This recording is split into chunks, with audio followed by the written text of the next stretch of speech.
but crazy, just crazy. Good to go?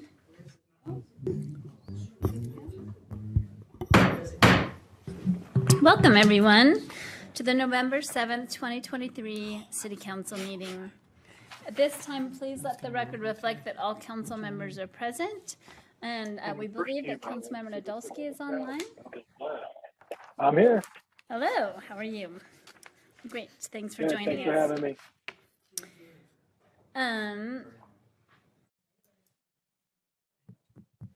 Okay. All right. First of all, we are really excited to welcome the Weber County PAC 724 Arrow of Light Den to do the Pledge of Allegiance with us. So if you gentlemen, people wouldn't mind just stepping up to the mic, then you can lead the pledge. Can you reach that mic and pull it down just a little bit? So maybe be a little closer so people online can hear you too. Come on up. Great job. Oh, they so got the more flag. coming in. Here they come. Oh They got yeah, more come coming. on up. Come on You might up. need to You're just- up. You're on stage. Perfect timing. So this is the flag that we'll use right over here, but you might have to tell us to be ready. Who's gonna start? Odie, you want to do it? Have everybody stand? For the Pledge of Allegiance. Yeah, have everyone stand. May the audience please rise.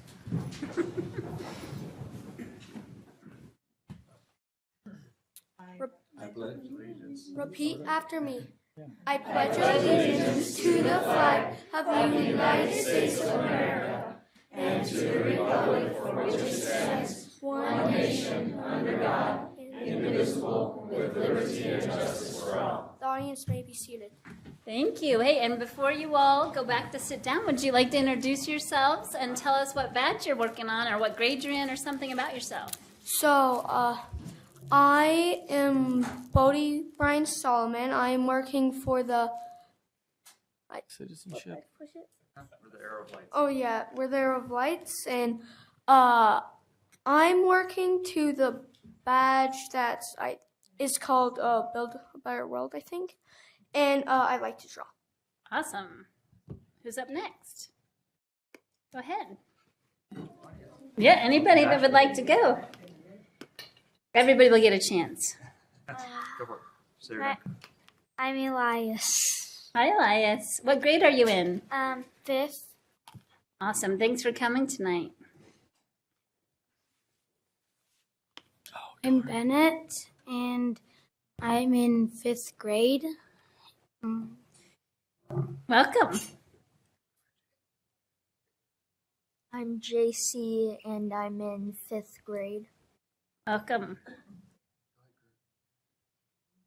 I'm Crew. I'm in 5th grade. Great. I love your hoodie too. That's really cool. My name is Mason, and I'm in 5th grade.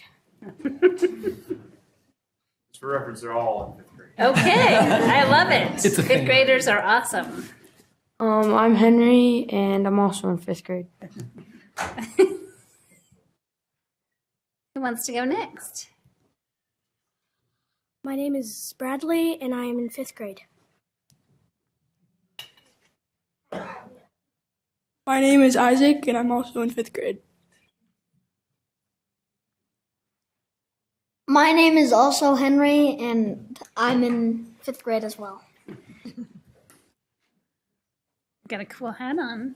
I'm Asher, and I'm also in 5th grade. I'm Dastin, and I'm in 5th grade like everybody else. I'm Nicholas, and I'm in 5th grade. That's all. Okay, great. Would you like to introduce yourself? My name is Andy LeBlanc, and I'm the den leader for the PAC 724 Arrows of Light. And so we're working on our Building a Better World adventure. And as part of that, we're supposed to meet local city officials and kind of learn a little bit about the process of local government. So Great. they're here Well, tonight. Yeah, we're so excited to have you, and thank you for conducting the pledge for us. Yeah, thank you for having Have a us. seat. Thank you. Oh, should we do a picture? Yeah, we could do a quick picture. Yeah, that'd be great. Yeah, we'll come right over Come on up here in Yeah. front. That's Guys all Richie's go line up idea. there. Just stand right here in the front. Come over here. Right here. Don't cover me up. Just like that's what's on. Yeah, you can stand in front of me. You're good. Hold on, we got another. Oh, here we come. What's your name? Alex. Are you in the 5th grade?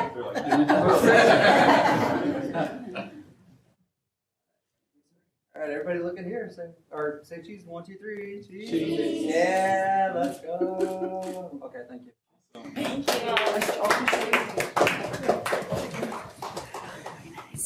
Thanks for coming. Yeah, we love having you. If you have any questions after the meeting, let us know.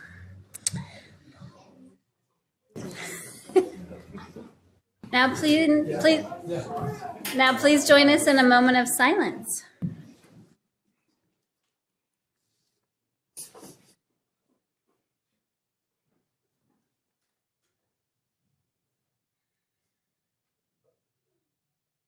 Thank you. And any acknowledgements this evening from council members?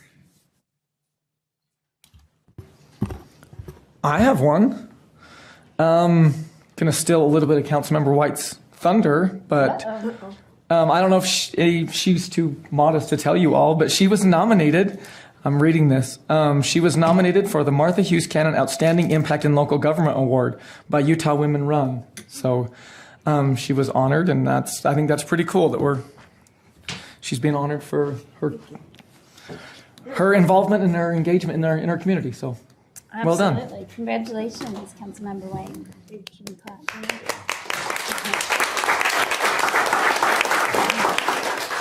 Awesome. Any other acknowledgements? Well, I just have one. I had the pleasure of doing the First Friday Art Stroll this past weekend. And I just have to tell you, it's one of the most memorable and a great Friday nights in Ogden. And this happens every month, by the way, and other evenings and weekends too. We have such great events happening here. But first I went to a wonderful art opening at the Ogden Contemporary Arts. They had a really great performance piece and a brand new show opening there. And then I went down to the Dumke Art Plaza, and there was a really wonderful dance performance there as well. And then, the town was just bustling. It was just a really beautiful evening, and just appreciate so much this council and this administration's support of the arts, because it makes our community so much more delightful to be in. So it was great. Okay, well, we're also very excited this evening to offer recognition to the Ogden Raptors. And we have Vice Chair Ritchie, who's going to be reading that. All right, and I just have to get ready. Give me a second here. I thought I had unbuttoned this already, but It makes it more dramatic. there we go. Here we go. I got to suit up here. Nice, you got your Raptors. There you go. Put a few buttons there together. Okay, now I'm ready. Nice. Okay.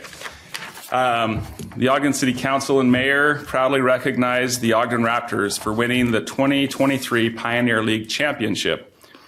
The Ogden Raptors 2023 season marked the 30th year of Raptors professional baseball in Ogden. The 2023 Raptors finished with an overall regular season record of 50-46, winning the first half championship and securing the team's playoff spot with an impressive 31-17 record. The Raptors defeated the Rocky Mountain Vibes to win the Southern Division Series and went on to sweep the very hot Billings Mustangs to win the 2023 Pioneer League Championship. Over the last few seasons, the Ogden Raptors have faced unprecedented challenges in keeping professional baseball alive in Ogden. The 2020 Major League Baseball season was shortened, and the minor league baseball season was not played at all due to the COVID-19 global pandemic. Prior to the 2021 season, Major League Baseball severed its relationship with minor league baseball and realigned minor league affiliations. This realignment left the Ogden Raptors without a major league team affiliation for the first time since the 1994-95 seasons. The impact of this change was significant not only for the Raptors, but for the Pioneer League and minor league teams all across the country. The change in affiliation had a tremendous effect on baseball operations for teams in the Pioneer League, including requiring each team to scout, recruit, and pay their own players. However, despite the change, the Raptors and the rest of the Pioneer League teams regrouped and continued their dedication to professional baseball. The impact of Ogden Raptors professional baseball in Ogden has been significant.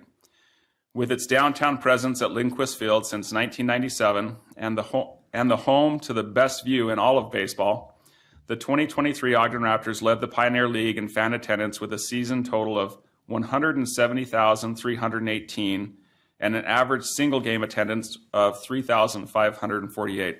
I think that's every year they've led the attendance on that. Ogden has a rich and storied baseball history, and the 2023 Ogden Raptors claimed their spot in that history with an impressive season.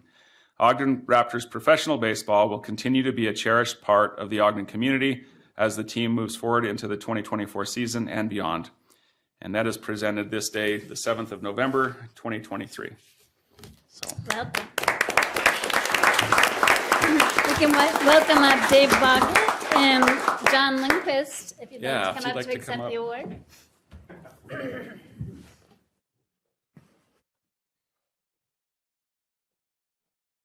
Come on up.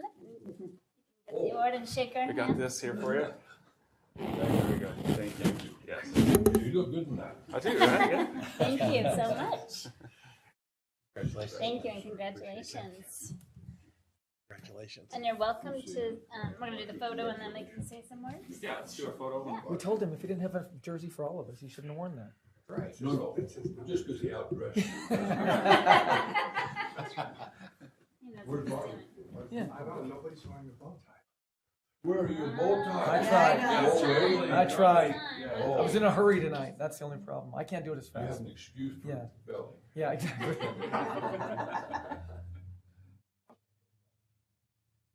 Here, 1, 2, 3. 1, 2, 3. Yeah, I got you. Insurance. Yeah, I think we're good. Thank you so much.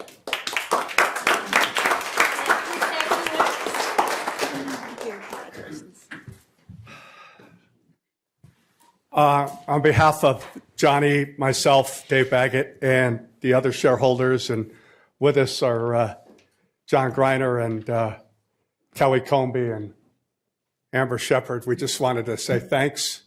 It's not easy to do.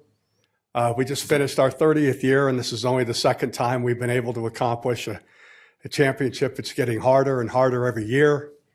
But we couldn't do it without the support we have from this community. We've led the league in attendance ever since Lindquist Field was built in 1997. And we got teams chasing us, which is good for the league. But I can't be more proud to call Ogden my home and to allow us to, at least for me, to make my livelihood here. So thank you much. Thank you. As you know, Ogden has always been my home and always will be. And I appreciate very much Ogden City mayors and council who has always supported us for these 30 years. We appreciate it. Thank you very much. Thank you.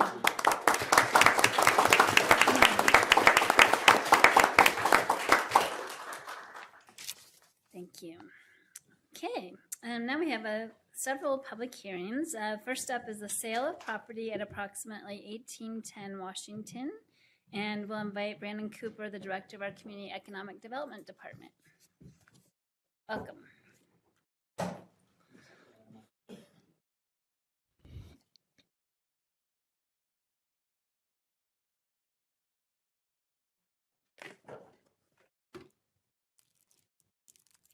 Sorry.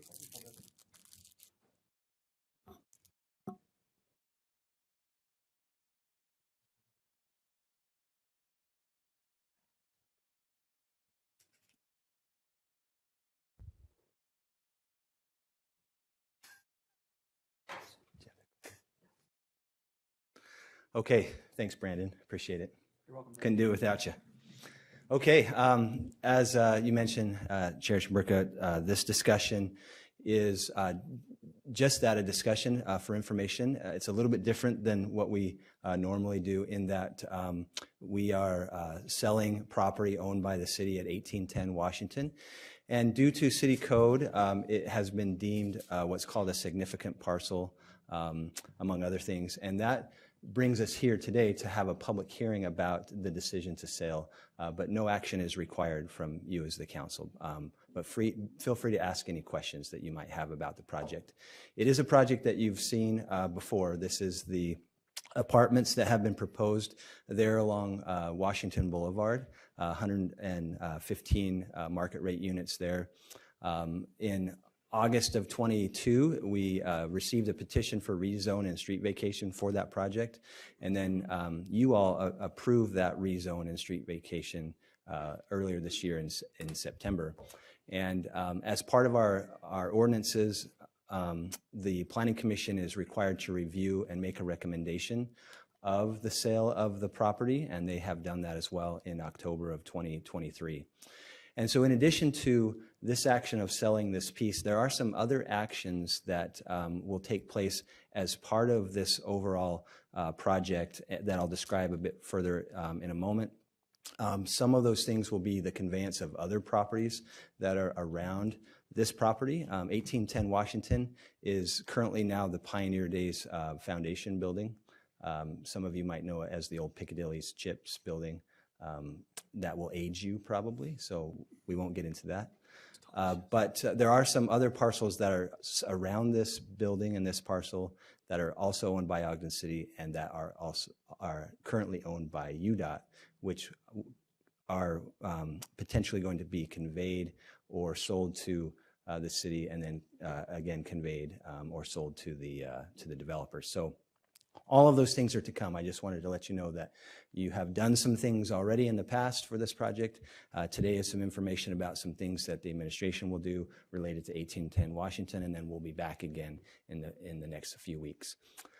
Just as a reminder, the things that we do as an administration are rooted in plans that you all have approved in the past, and in this case, that is the Quality Neighborhoods Initiative.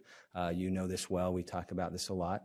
The purpose of the Quality Neighborhoods Initiative was to build neighborhoods of choice.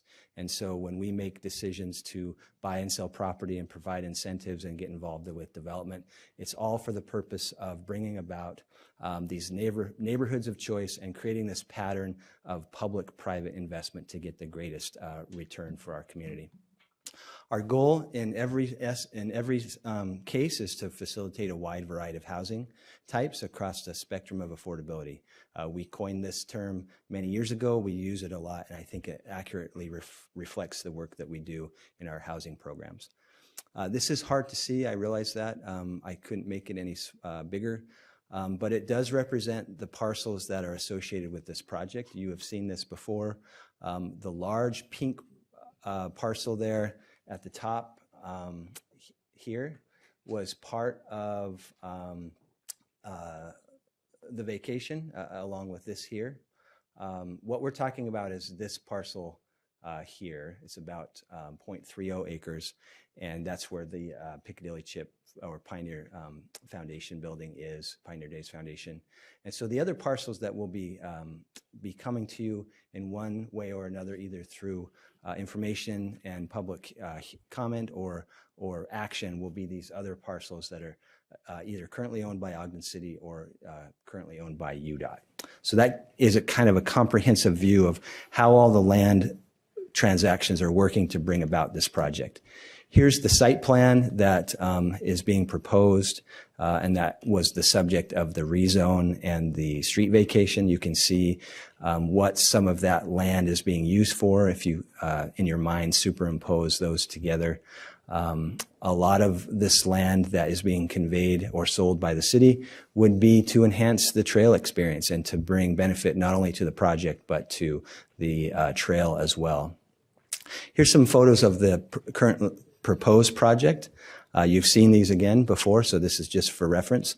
But I wanted to show you these pictures. We received these from the developer. They've done a good job trying to illustrate the potential look and feel of this project. So just for your reference, this is a picture of what the project would look like if the street vacation and the sale and the other conveyances that are contemplated for this project would not happen. You see there that the road would be retained. It would flow around the back of the building. Any benefit that would be derived from that vacation would be gone. The apartments would be facing in different orientations, largely alongside on that east side, the road and the parking lot. And so as we've worked with these developers, they have been wonderful to see a larger vision. And with their work and our work, we are envisioning this project. And so by virtue of the sale and the other things that have been done and will need to be done, this is the project that's contemplated. So a different orientation for the view of the apartments, and then most obviously the creation of the new trail cafe there with a pedestrian promenade that separates and links everything and orients everything to the trail.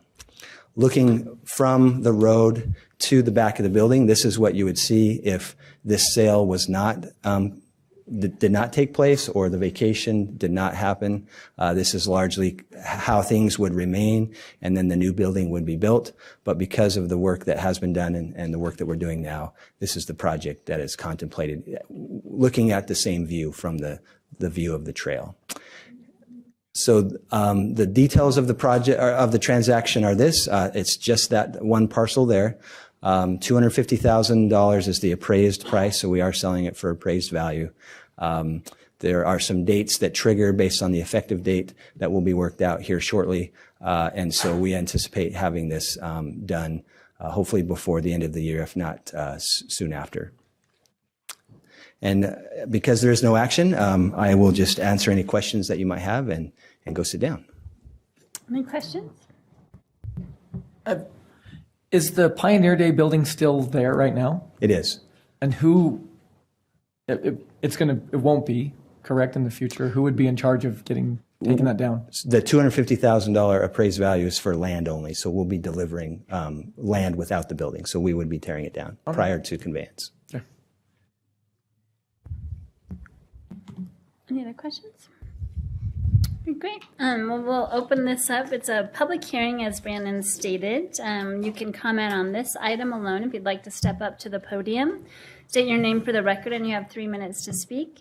If you're online, you can raise your hand if you're on the Zoom meeting and do the same.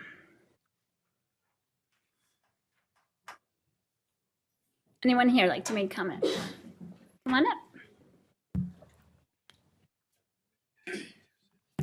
Good evening, Angel Castillo. Once again, I'd like to thank Brandon, making sure that we can be online and listen. I appreciate your commitment to transparency, allowing people to listen in and meet them where they are, wherever they are in their lives. I am 100% supportive of this project, but I think we need to, since we're talking about it, let's look at that process. It's a brilliant thing that we're getting housing, and it's a brilliant thing that this is something you're going to give property to, because no one is ever going to build a bicycle cafe, rooftops, drive retail, and it makes sense. I 100% support it because it enhances our recreational value. But what I'd like to lift up is that this developer purchased the property that they're going to build those 115 units on. They weren't given the property. They weren't using TIF financing. We are a desirable city. People want to be here. And I bring this up because the example of this particular property, the goal of the project is wonderful, absolutely wonderful. But again, I also want to go back to, it took these people 2 years to get their permit. That is unacceptable. And that's part of the problem we have as looking at developers as primary customers when everybody goes, well, we have to give everything away because developers won't work here. That's the reason, one of them, that it takes so long to get through planning. I am really, really pleased that there's an official appraisal run by national state standards, and I applaud you for insisting on, we know for a fact that that's a great valuation for that property and it's $250. I'd encourage you to look at the process moving forward so that we're rotating those appraisers so that there is 100% transparency to the public, that we're not favoring one over the other, and we're moving forward in a very transparent way, and nothing is going on. It's that whole commitment to being open, and even though there is absolutely nothing going wrong with this, it's that commitment to make sure that as a government that you're protecting our interests as citizens, and we're making sure that we're getting what we're supposed to, and that we're not giving away property, that we're selling property. So thank you. I really 100% support this project, and I'd love for you to insist on more projects like this. Thank you. Thank you. Welcome. Good evening, Teresa Bramwell. I just have a couple of questions looking at the renderings of what this project is meant to be. It seems like the apartments were designed and planned long before whatever this thing is we're talking about today, this vacation of public property. And it seems like whatever's being built on that property is an afterthought to the apartments. So my question is, if this property has been offered to anybody else, was it offered up as just a public offering? Here, this property's for sale for $250,000. Give us your best plan, and so that you all could look at all those plans that come in and see if there's anybody interested in what they are interested in building. So I'm wondering if that process happened, or if this one particular developer was the only person that had the opportunity to purchase and build whatever this thing will be. My next question is, which will be built first? Will it be the commercial property that can be used by the public? Will it be the restaurant or whatever this commercial thing is intended to be? Or will it be 2 apartment buildings first, and then after all that's done and the developer's making a ton of money, then the public finally gets whatever this commercial thing is going to be? So those are my questions about it. I think they're valid, and I would love to hear the answer. Thank you. Thank you. Any other comments here or online?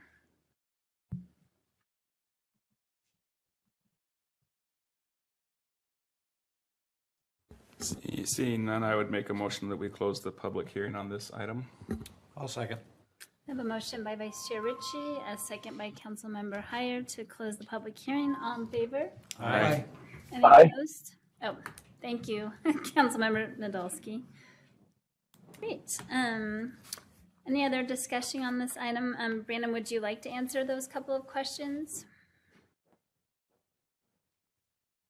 I wrote them down. Was the property offered to anyone else, and which will be built first, the cafe or the apartments? Let's start with the last one first. So this is a single phase development. So everything will be developed together in a single phase. And then the property was not offered to anyone else, nor does it need to be based on code 4-3-A-5. The mayor has a discretion based on the highest and best economic return. And so as we looked at this project and the pictures that I showed you, the project that was originally proposed without the inclusion of these properties versus the picture that I showed you that with the inclusion of these properties, it's obvious that the highest and best economic return is to sell this land to this developer. Okay. No discussion or questions? Thank you. Thanks, Brandon. Thanks. And as was stated, there's no action required for this item. So I'll move on to the fiscal year 2023-24 budget amendment, the annual action plan amendment number 1. And we're going to welcome Lisa Stout, our new Director of Management Services. Welcome.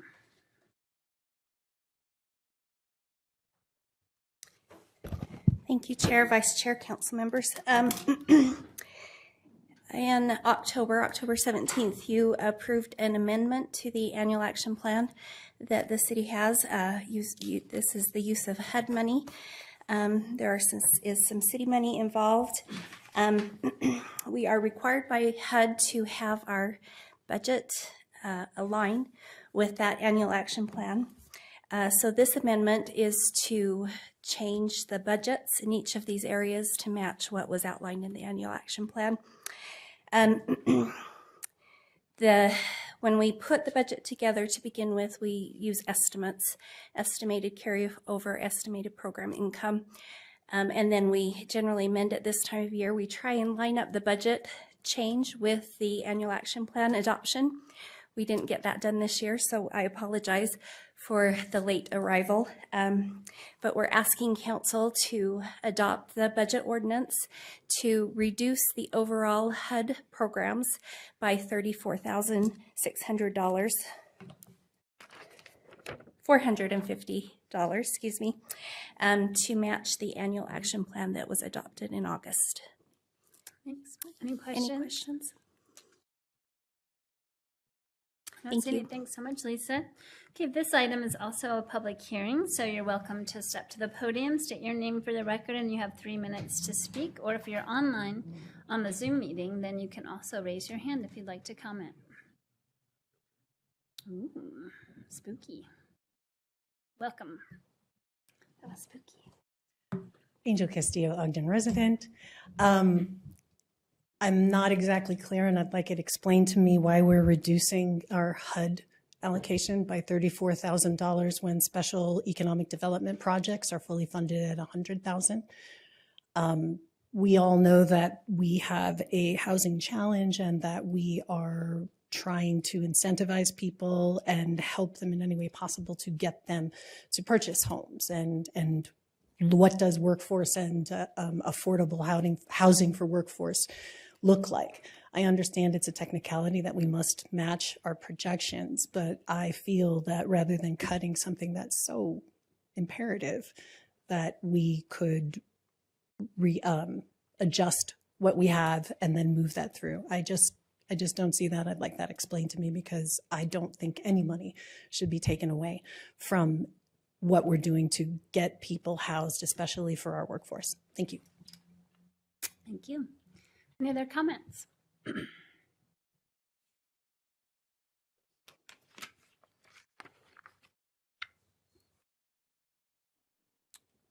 Chair, seeing no movement and no hands online, I would. Wait, I just saw a hand somewhere. Did you see Was a that hand? real? Yeah, there's a Okay, hand. spoken Sorry, too soon. I just I happened will- to see it. No, I it's will okay. retract. All right, Linda, on the iPhone, you probably know what to push, because I can never remember.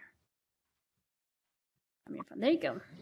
Hi, Linda Sanchez. I would like to also kind of reiterate what she said before. Me as a working, I appreciate you guys letting us do it on Zoom, because I'm at work right now. But I can't afford to buy anything right now. It's just by the grace of my parents that I even have a place to stay. And I would hope that we would kind of use that money and look at maybe even making houses maybe a different way. Maybe we don't need to have like big, huge houses. Maybe we could do something different so that, you know, us working folk could make sure that we have something to call our own, because that's something that a lot of the workforce in Ogden is not able to do. And then, you know, the taxes just keep growing and growing and growing, and it takes quite a bit just to make ends meet. Anyways, I will yield back, but please just think about that. Thanks, Linda. Okay. So we had a motion by Councilmember Yeah, I'll Heyer. reiterate that motion that we close the public hearing on these two items. Second. I have a motion from Councilmember Heyer, second from Vice Chair Ritchie to close the public hearing. All in favor? Aye. Aye. Any opposed?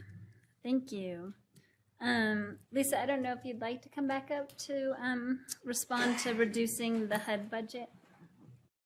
I would try, but I don't want to mess it up. As I said, that when we put the HUD budget together in April of the coming year, we use a lot of estimates on carryover, estimates on program income, and then we have reality. So this is simply an adjustment from estimated numbers to reality and what those program income and carry forward numbers are. The fiscal year 24 program income is still estimated. So when we go through this process again next year, we will have the same thing happen. And when is reality hit? We usually have the HUD programs reconciled around the end of August, first part of September. And the $34,000 is not just one line item, but it's a combination of the program income line items and which the can be found carryover. in our packet, right? Yes, and the packet that was provided to council in August, what was voted on on October 17th, has a lot more detail in it. Thank you. Thank you. Any other discussion, or would anybody like to propose a motion? Chair, I'll make that motion that we adopt ordinance 2023-58. Second. I have a motion from Councilmember Heyer, a second from Councilmember Blair to adopt proposed ordinance 2023-58. This is a roll call vote. Councilmember Blair. Aye. Councilmember Heyer. Aye. Councilmember Lopez. Aye. Councilmember Nadolski. Aye. Councilmember White. Aye. Vice Chair Ritchie. Aye. Chair Chaburka. Aye, and that passes. Thank you. So up next on the agenda, we have report from Planning Commission, a proposed zone text amendment for high impact use standards in the C2, CP2 zones. And we have Brandon Ripien here to present. Thank you very much. Good evening. Item number 5 on the agenda is for a proposed text amendment to the C2 text in our zoning ordinance for uses that are adjacent to residential zones. So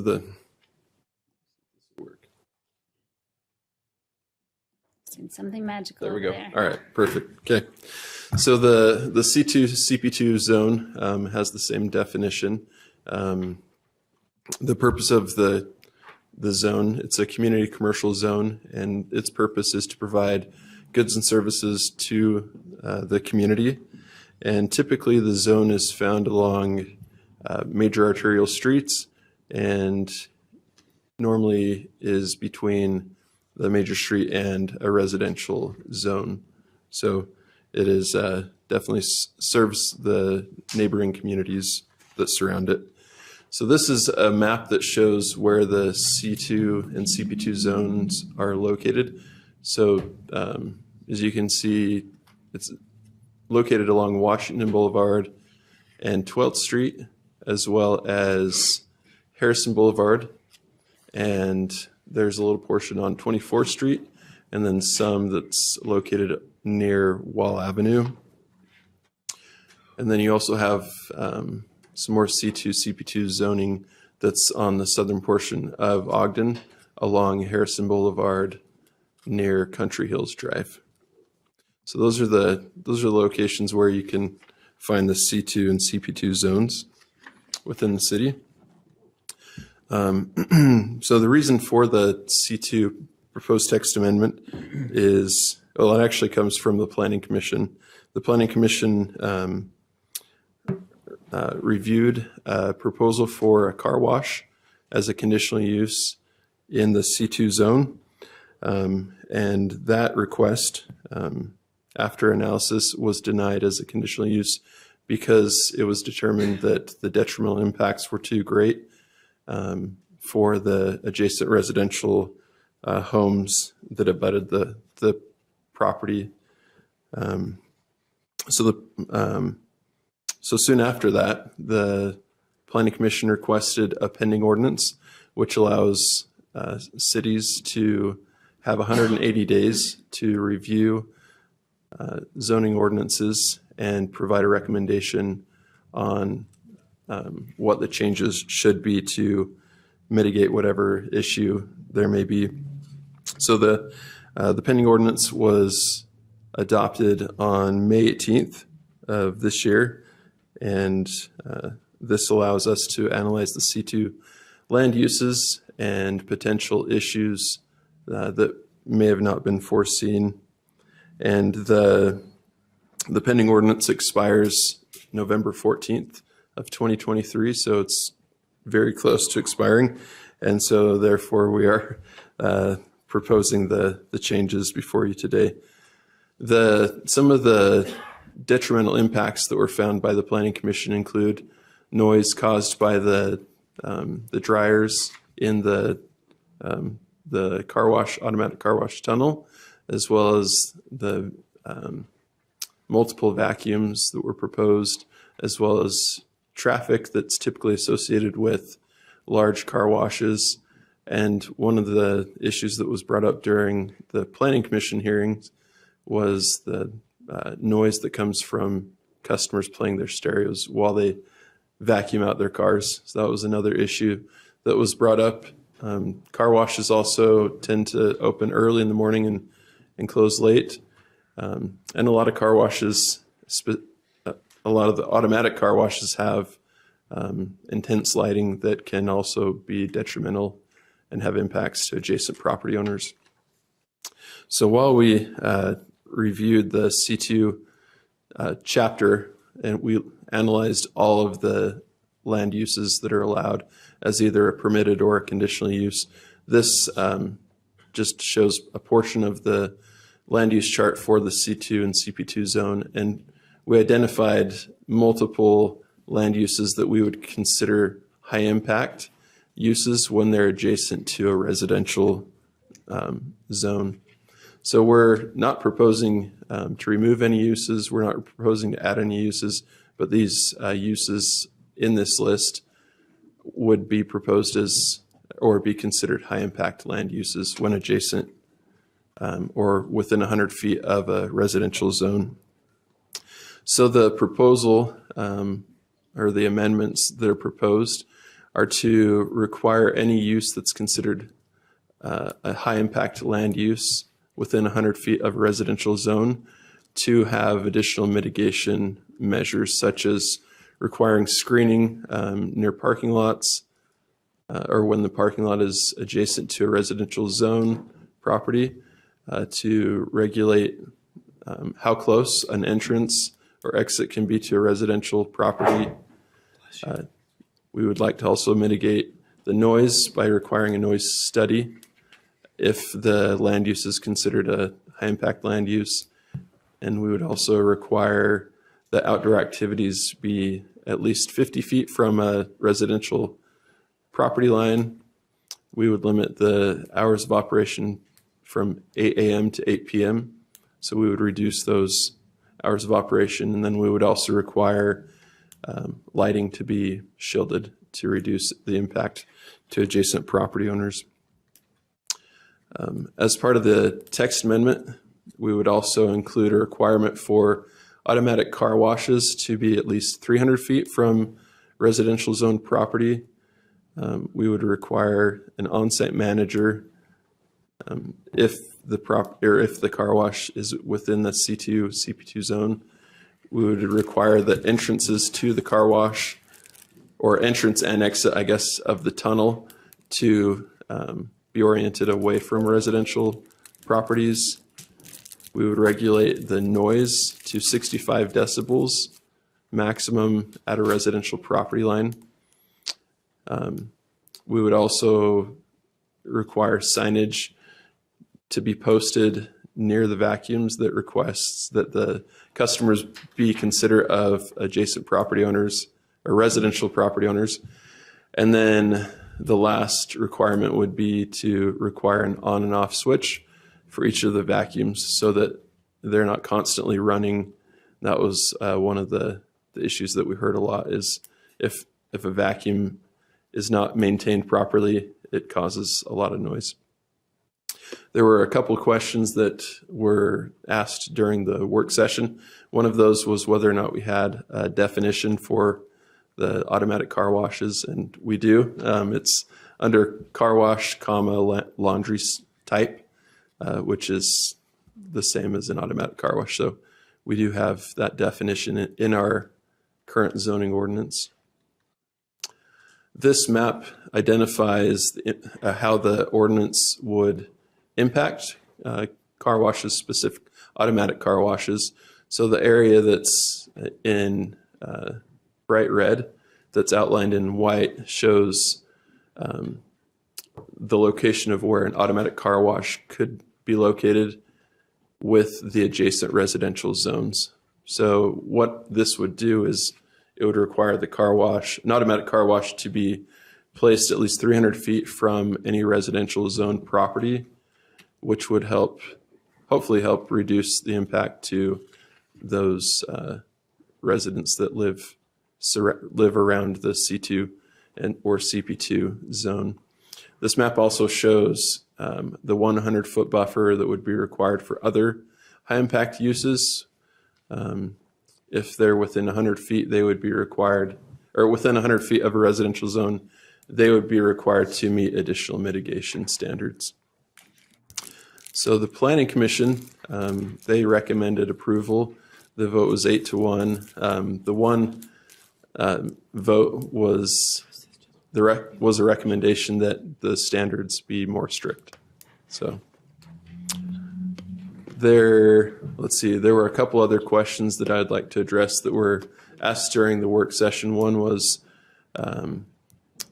whether or not a noise study could be performed for a new car wash.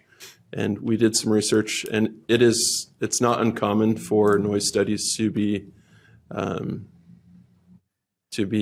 performed for new car washes. So we found several analysis or studies that were performed for car washes that were not yet built.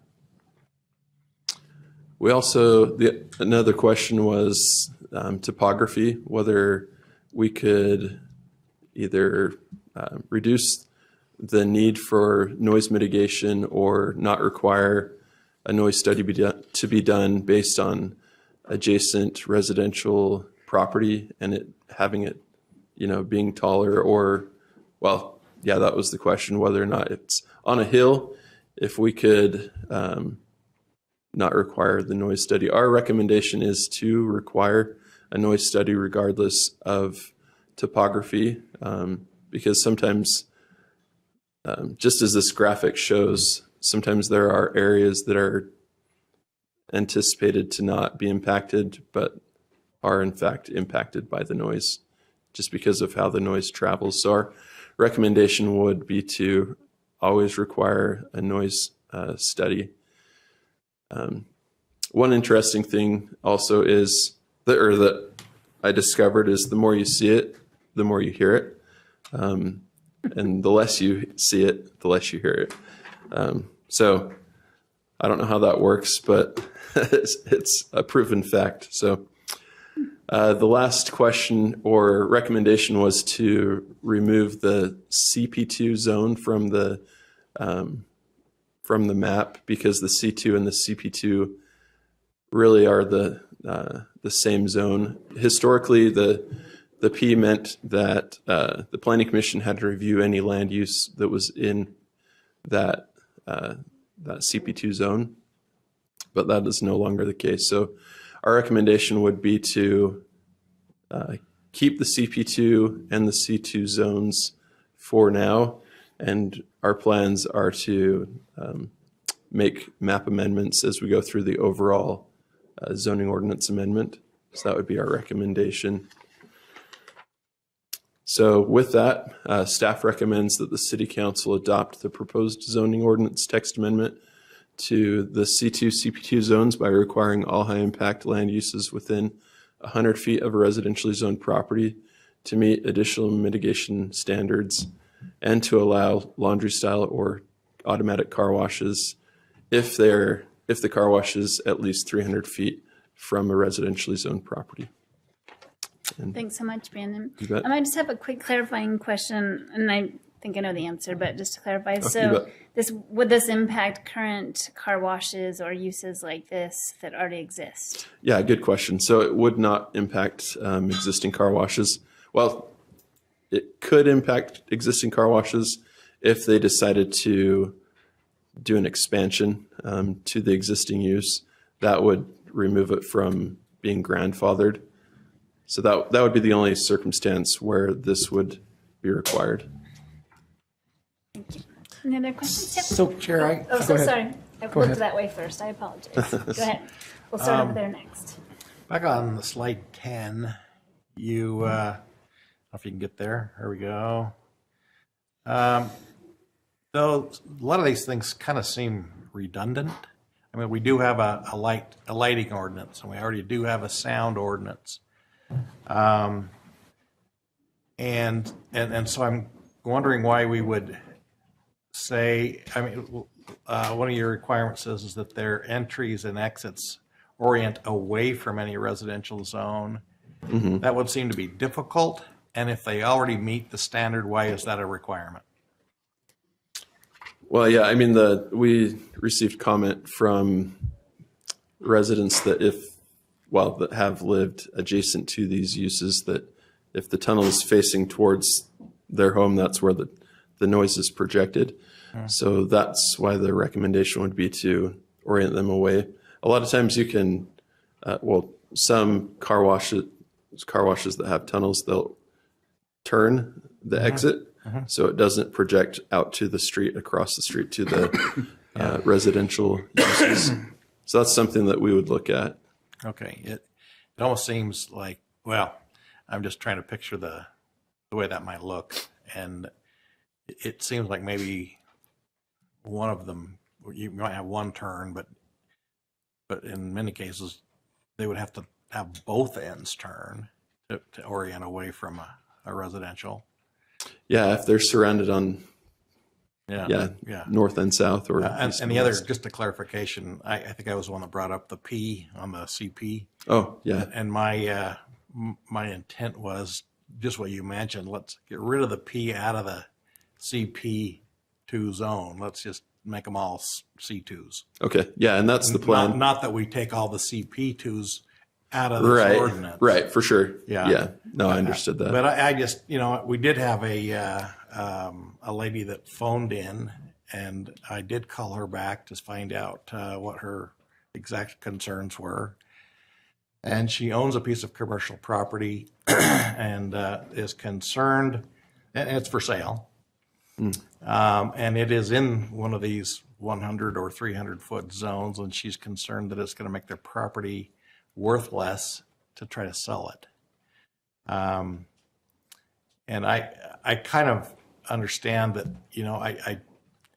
I get that you want to have them jump through the appropriate hoops, but if we're just making a bunch of hoops to make it hard for a business to come in place, that becomes, challenging for my way of thinking.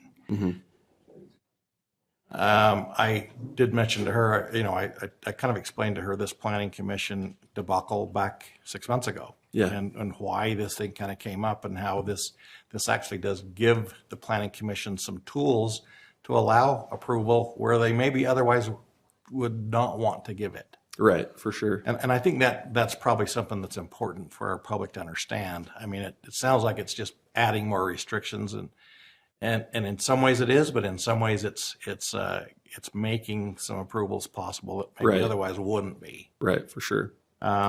And so I guess if you could alleviate my concerns that we're just putting people through hoops that aren't necessary, because we already do have other ordinances that governs the lighting and the sound and et cetera. Right. So let's see. I don't know if I have the slide on here or not. Let me see. I could probably respond too, is that we have some neighbors that are very impacted by a car wash right now that's on Washington Boulevard that this probably would have helped them mitigate some of those causes. Doesn't mean that the car wash couldn't have been there, but perhaps a fence and some other things really help their quality of life. That's kind of my point. If there are other ways to mitigate, but that ought to be available. Yeah, there's not right now. Based on current ordinance, there's nothing you can really do about the problem there. But that's what we're doing, is tweaking the ordinance. Right. So, right now, it would have to be based on nuisance. Yeah, which doesn't work because it's not a consistent or a certain, yeah. Right. So this is the existing mitigation standards in the commercial chapter. And so it does address a lot of those issues. So we expanded that a little bit more. So originally it said areas of concern. So parking was an area of concern. We also included like vehicle stacking. If there's vehicle stacking adjacent to a residential property line, we think that should be mitigated. Loading and unloading docks, that wasn't addressed. So we think that's a big impact to residential uses. It talked about service entrance, but we also added exit, which wasn't part of that. So there were, we didn't necessarily add new requirements for lighting, but that is, that would still be part of the requirement, is that they submit a lighting plan, and we would make sure that they meet those standards. Some of the large car washes do have lighting on the building. They have lighting on the vacuums. They also have lighting on their detached sign. So sometimes there's substantial lighting, even when they're not in operation. So we would look at all of those things when we're approving it. So. Thank you. I just thought I ought to get that all out. Yeah, no, thank you. That's good questions. So I just have a question to follow up with Chair Chaburka. Do we regulate the hours of the current car washes right now? I mean, right, we do. Those? We do? We do. So the hours of operation are 6 a.m. to 10 p.m. To 10 p.m. Mm-hmm. So a company could have a car wash in one area that's open till 10, and then a new one. If they open a new one, it would only open until 8. Is that? Yeah, if it's in the CP2 or C2 possible? Or CP2 zone, yeah, then the hours of operation would be different. Would be different. Mm-hmm. Okay, that's what I wanted to know. Yeah. Any other questions or comments?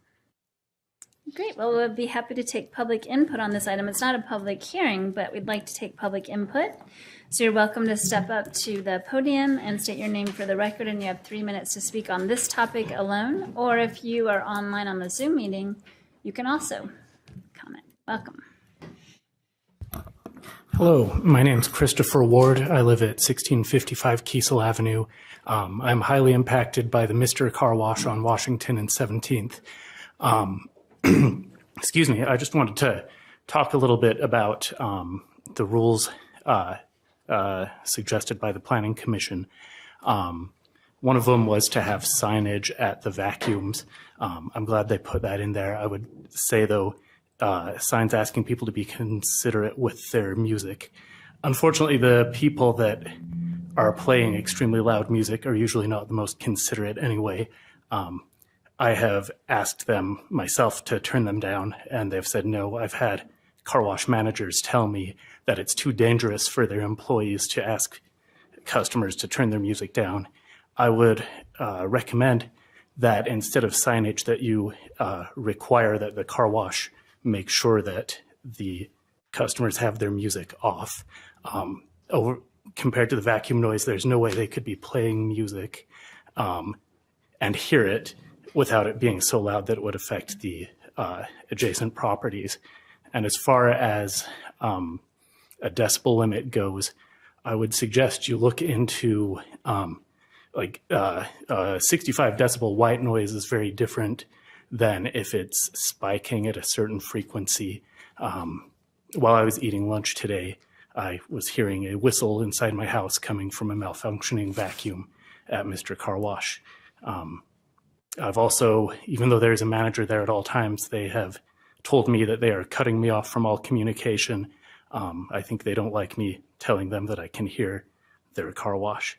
I would recommend that you in some way make sure that they respond to the residents as well. If the proposed rules were in place when this was built, I live probably just barely 300 feet away from it, but there are other houses much closer. It would not have been built, and we would have a much happier neighborhood, I think. Having the car wash there has been a huge blow to me as a homeowner. I love Ogden, but the constant noise does take a toll on mental health. Thank you very much. Thank you.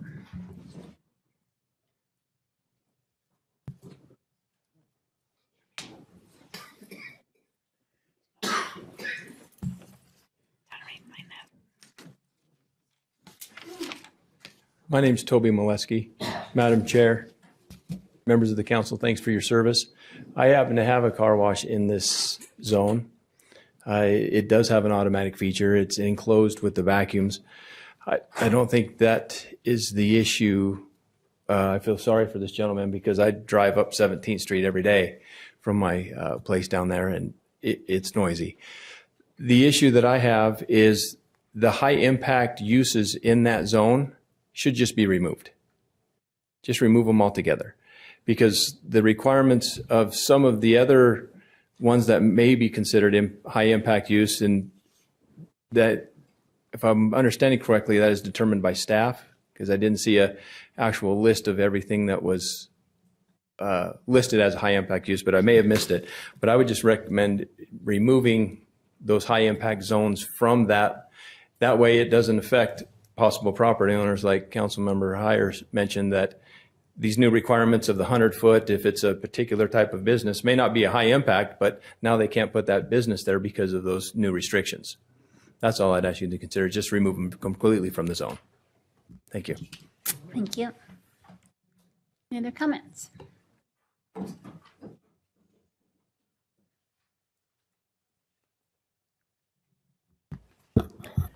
Angel Castillo, Ogden resident. Do y'all remember where you were on May 3rd? Spoiler alert, you were here. No, the Planning Commission. My friend Deanne Arms stood up and gathered a bunch of people that were going to be really negatively impacted as a residential area for this particular car wash that we're putting this ordinance together for. And I could not be more proud of the planning department and everybody pulling together to fix it.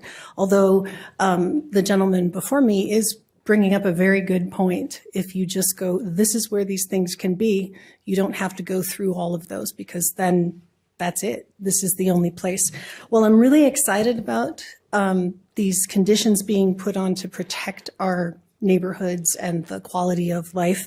I think it's necessary that we look at the whole process and be very proud of how this process got us here. Because I was at that Planning Commission meeting and I helped Deanne pull together structure for how she could object and motivate about 50 people to show up and speak their piece about that neighborhood. And you know, Staker versus Town of Springdale, Utah is the reason why it happened in 2020, because someone stood up in the state of Utah and said, no, you can't do that. And then we went through the process, and it was impossible to mitigate all of those things for that particular neighborhood. Well, I agree the easiest thing is to remove those uses, to pull back and sit where are we going to put car washes, where are we going to allow those. That's the easiest path of least resistance. But if you're going to go with this ordinance as like a stopgap, and I'm 100% behind this ordinance, it is missing a couple of things. It's missing that you shouldn't put a car wash on a TOD, transit-oriented destination, and that's exactly where that quick crack car wash would have gone. And then it also is missing consideration of the community plan. That particular neighborhood put in the hours with the planning department to develop their community plan, and they said they wanted to preserve the integrity of single-familyhood neighborhoods, but yet they knew the university was a neighbor, and they're like, okay, student housing, rentals, high density, right there on the corner, on a transit line, let the students move through that. Your that it's not considering what does the community plan want. And then until you decide how you're going to wave your magic wand and fix everything, what is the recourse for those that are existing? There's nothing called out in there that says, here's a fine structure. Here's how we're going to pull your business use license if you have X number of complaints. I mean, there's got to be a way to control it. So, thank you. Thank you. Any other comments? Okay. Oh, looks like Linda's hand's up online.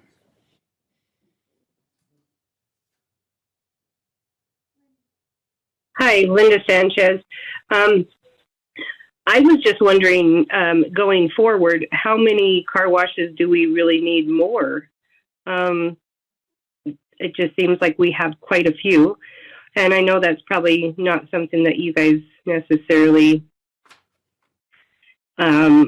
always know when somebody's purchasing a property, but maybe that's something that we could kind of just keep a heads up. Also, just for the people that are around these places, I can sympathize with them because I used to work night shift and it's hard to work, like to sleep during the day. And then when you're trying to sleep at night and some people are, trying to do their business, trying to keep their house or their car clean and all of that. My question is there any kind of sound barriers or stuff that we could do that might help the residents? Maybe ask the people that have car washes already that we can put into place to help those people with the sound. And if it's the lights that are bothering them, is there something that we can help, like as a city, so that we can help those people that are around there? Because it is kind of crappy when you have something moved in, you didn't really realize what was happening, and then all of a sudden you're realizing all this stuff when you're being woken up when you're trying to sleep, or your babies, and then therefore the whole household. Maybe there's some things that we could think outside the box. I just yield back. Thanks. Okay. Well, first of all, I will answer that there is a list of items in the packet or, high impact examples.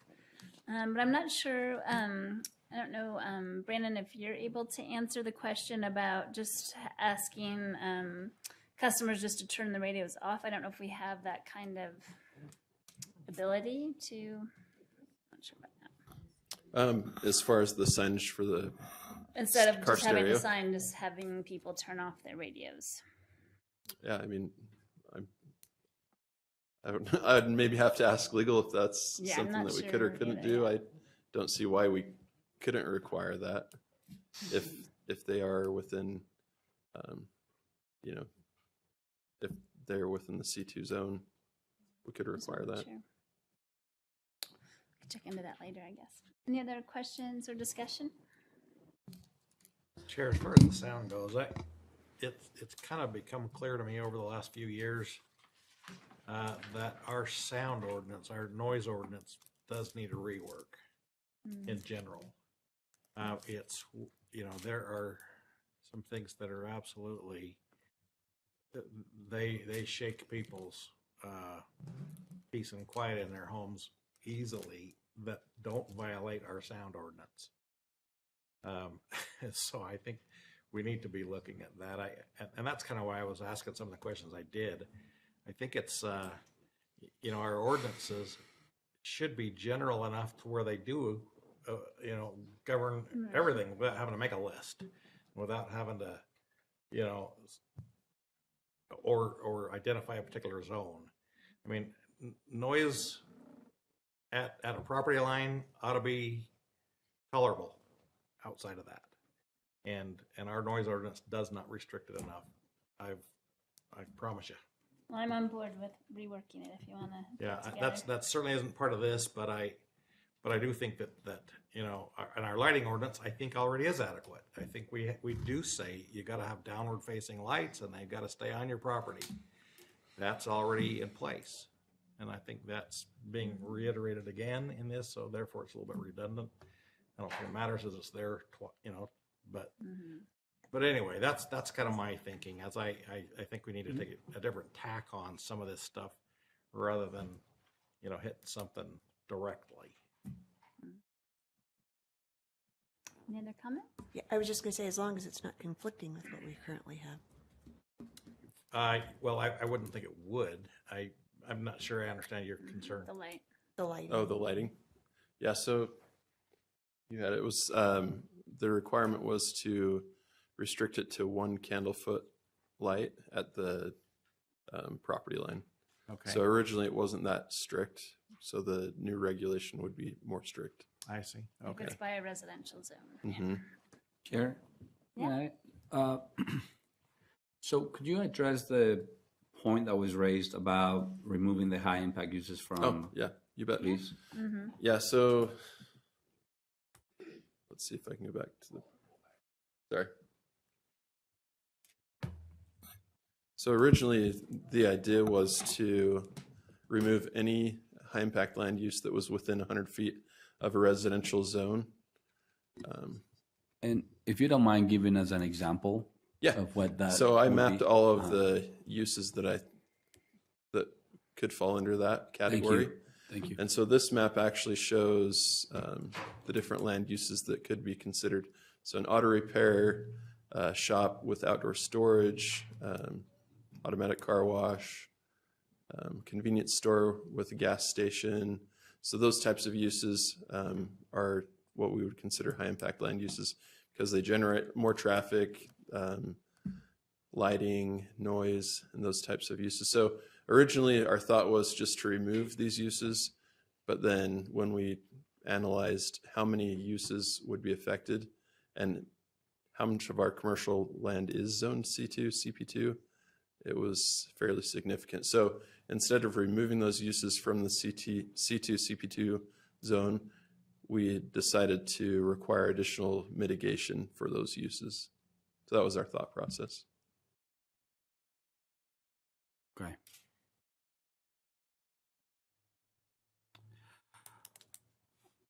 I'm wondering about these mitigations,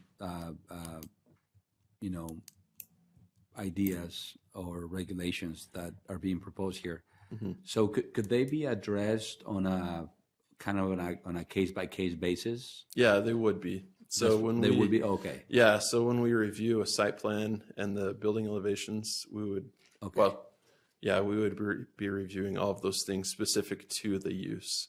Got it. So it wouldn't just be, you know, oh, okay, this time. Well, I mean, we would go through the list of lighting, noise, traffic. We would go through that list, but all of those may not apply to every use. So it would be specific to each. Definitely the heliport. I think that one. Yeah. Is that? It's on the list. It is. That would be very high impact. Yeah. When you have flying cars. And that would depend largely on the neighborhood and the location of the place. Right. And all So of that, when right? when one of those high impact land uses is proposed, we would go to the map. We would measure from that property and see if it meets the buffer requirement, and then if it's anything other than the automatic car wash, it has a 100-foot buffer.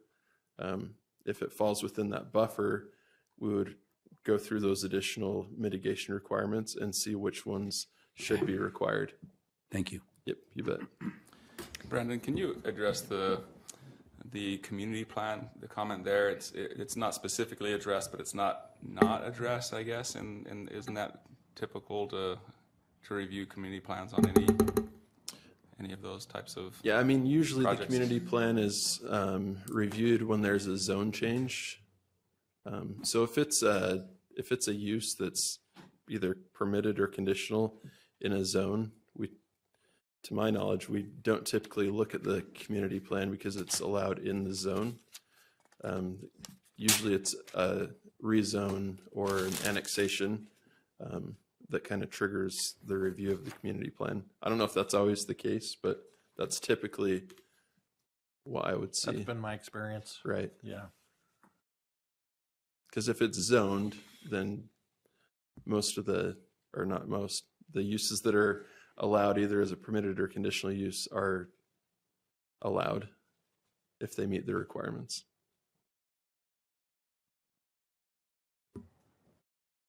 So just a real quick question. In reviewing other cities' ordinances, have you run across any cities that have just said, we can only have 5 car washes in their city? Roy. Or so there many are. car washes per 1,000 or- I don't know specifically, but I know that there are cities that don't allow additional car washes, similar to like check cashing or retail tobacco specialty businesses, those types of things. So there are cities that restrict those. And I did map those out, so I can show you where they're located. So let's see, 1, 2, 3, 4, 5, 6, 7, 8, 9. So we have 9 car washes. Do you know what are the city's criteria to limit the car washes? Is it based on population density or anything else? I don't know. Yeah, I'm not sure. You don't know? How, Okay. I mean, typically ordinances are regulated by population. For example, like the retail tobacco specialty businesses, some cities have those regulated as you can have 1 for every 10,000 of your population. That's typically how they do it. And maybe some cities have a lot of cars and they base it off of the number of cars. I don't know. Car licenses. Okay. Registrations.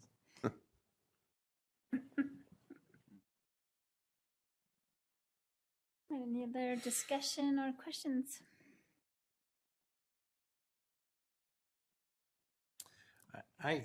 Chair,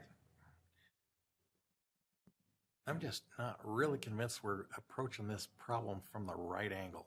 It seems like we could address it. You know, to Toby's comment, you know, if these things aren't good in these areas, well, why are we not doing that? But I don't want to be big government about this thing either. You know, overregulate things. This feels a little like we're picking on car washes to me, and that's problematic. And I do realize there's impacts, and I empathize with your concern. But that's why I say I think if it wasn't a car wash, but it was something else that made a lot of noise that isn't on your list, we're not gonna do it. We're gonna let them do it because it's allowed in the zone, and we don't know what other kinds of. I can't conceive of what that might be. I don't think we can make a comprehensive list of everything that might make noise. Right. Do you know what I mean? And so I think we ought to address the noise, not the use. That's kind of what I'm thinking, you know. I think the biggest problem that I understand from this issue is not like continued noise all the time. It's just so sporadic. By the time you would call the police for a complaint or you would do anything, that stops, but then it starts again later. You know, it's just so intermittent. So I think that's also the challenge too, back to the noise ordinance kind of issue. Yeah. Is that it's very hard to measure and then report it and then get action afterwards because it's, you know. Well, yeah, but the other thing that kind of comes to mind is if our noise ordinance was addressed, it would then be retroactive to other things that maybe aren't right now. And so Mr. Car Wash might have to cut back on how they deal with their noise. They might have to mitigate somehow because it's a noise issue that's general. It's not a new use. It's just it affects everybody, and we all have to kind of do it. That's where I keep thinking. I think if it's a problem, it's going to be a problem for things that are already there. And that's where I don't know. I'd love to hear your No, feedback. I just was going to say, I don't know how you fix that. That's what I was thinking too. Like, how do Well, you fix you address the noise ordinance. Well, I think it's also the way that car washes are designed today is different than they were in the past, or even some other Well, it kinds was all of car wand washes. style before. There was very few tunnel styles back in the day. That's my point is Right. that they changed to this model where it causes a lot of these. Yeah, and for the life of me, Negative I don't know effects. how they all make money enough to stay open, because there's a lot of them.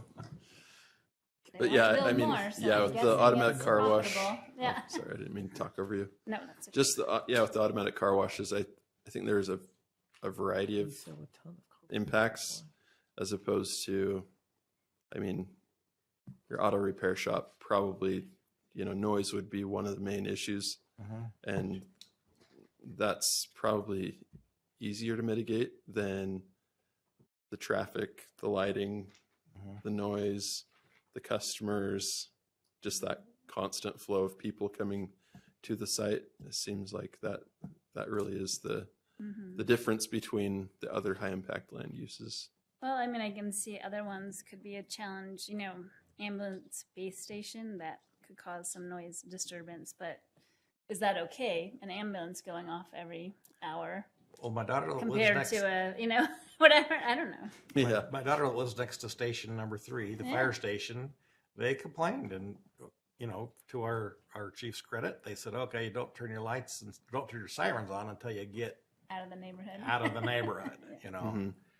So, but they're a public service entity. A car wash is not particularly doesn't have the same motivation. Mm-hmm. So this kind of gives you an idea of how they would be regulated. So a lot of the existing car washes are in that buffer area adjacent to residential zoned properties. So the dark or the bold red would be the areas that could allow a new automatic car wash. So it really does push the car wash away from those residential areas that are mostly impacted. So that just kind of shows you. So most likely the existing car washes would not be able to expand, or if they went away, then after a year they wouldn't be allowed in those areas. So, but these maps just kind of give you an idea of where a new car wash could be located based on the proposed ordinance. Yeah, I mean, I guess I'd rather pass this one, even though it's not perfect, to mitigate some of those possible uses, and then also work on the noise ordinance. I agree. Yeah, I took note of the noise ordinance. We'll look at that.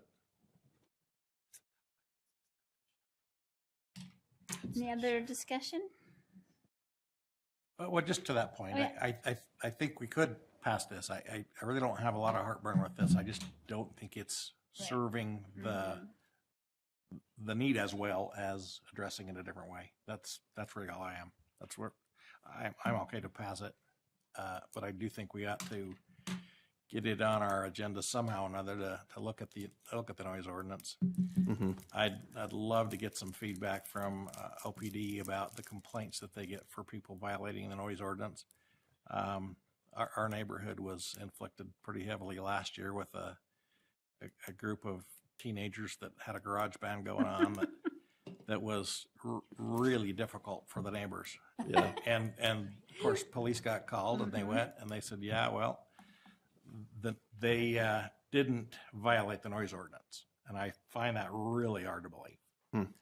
So. We've had other complaints about that too. Yeah. Yeah. Welcome. Thank you. Appreciate you accommodating me online. I had to run up to Cache County to handle a county council meeting for my day job. So oh wow, I was able to do both because of the online So you option. can be 2 places at once. You can. All right. But yeah, I've been listening to the conversation and reflecting on some of the issues we've had in the past. We've had such a hard time enforcing our noise ordinance that it's almost like it doesn't even exist. Right? That's true. So I'm with you on your comments about if we're doing this right. My worry is we're putting so many mitigation measures in place that I worry that we're snuffing out the commercial side to make That's sure my that concern, too. to make sure that we're addressing the residential side, which is absolutely legit too, considering some of the conflicts we've seen in the past. So I'm okay with passing this tonight, but I wouldn't be surprised if we needed to come back and revisit it. That's kind of where I'm at. Okay.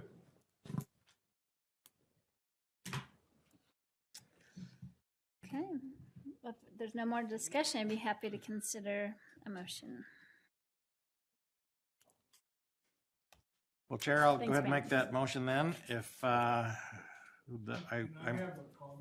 Oh, no, so sorry, sir. The public comment period is over for this item, but you can comment in the regular public comment period, which is coming up after one more item. All I want to know is what intersection. Okay. Yeah, we'll follow up with you after. Okay, Chair, I would make a motion that we adopt proposed ordinance 2023-59. Second. I have a motion by Councilmember Heyer, a second by Councilmember Blair to adopt proposed ordinance 2023-59. This is also a roll call vote. Councilmember Heyer. Aye. Councilmember Lopez. Aye. Councilmember Nadolski. Aye. Councilmember White. Aye. Councilmember Blair. Aye. Vice Chair Ritchie. Aye. Chair Chaburka. Aye, and that passes. And thank you, Barton, for helping that gentleman. Okay, up next we have a report from administration, the proposed extension of the Continental Community Reinvestment Project area by Brandon Cooper. Welcome. Good job sticking it out, these Boy Scouts that are still here. The best And is their yet to families. come. Yeah, that's what I told her. Welcome, Ben. Thanks for joining us. Appreciate your time again. Before you now is Resolution 23-20, which is approving a First Amendment to existing interlocal agreement between Ogden City and the Ogden City Redevelopment Agency, authorizing the extension of the sharing of tax increment in the community, in the Continental Community Reinvestment Project area. Hey, Brandon, if you could just hold for 1 minute. Is everyone leaving? Thanks, guys. Yeah, okay. Bye. Yeah, thanks for coming. And they decided to go since I Yeah. said that. It's getting late. Okay. Of course, it's only I will not repeat that. I am sure you got that. Yep. Essentially, we are looking at something that was contemplated when we talked about the bond resolutions for Wonder Block related to the Continental Community Reinvestment Project area. This is the extension of the interlocal agreements that we have. Right now, it's just Resolution 2023-20, which is the Ogden City and Ogden City RDA resolution, but my presentation will cover all of the interlocals. That way you have a broad understanding of what we're trying to accomplish. Just for your reference, this is the Continental CRA project area. This was adopted in 2019. And there you see that the project area is January of 2019. Originally had a 22-year term with the three entities participating: Ogden City, Ogden School District, and Weber County. In December of 21, there was a 2-year extension related to the COVID pandemic that was allowed for under state statute. We took advantage of that, which then extended it to 2043. And then after that, in January of 23, the Wonder Block bond parameters resolution was approved. And it was at that time that we contemplated the need to extend the Continental CRA project areas to correspond with the potential bonding that was considered in the parameters resolution. This is just a kind of a reiteration of the original numbers as they were approved in 2019. So the base year valuation was a little over 19 million. That will stay the same. That won't change. What will change is the 22-year term. I'll explain how in just a moment. The participation rate for the extension period will change, but the 90% in the current documents will not change. And the maximum tax increment contributions by each of the entities will also not change under this amendment.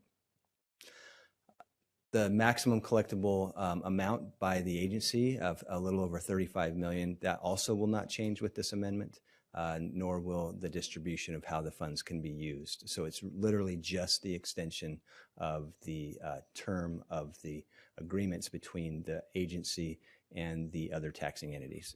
And that is summarized here. Again, under this resolution now, we're focused on the Ogden City ordinance, or the Ogden City interlocal.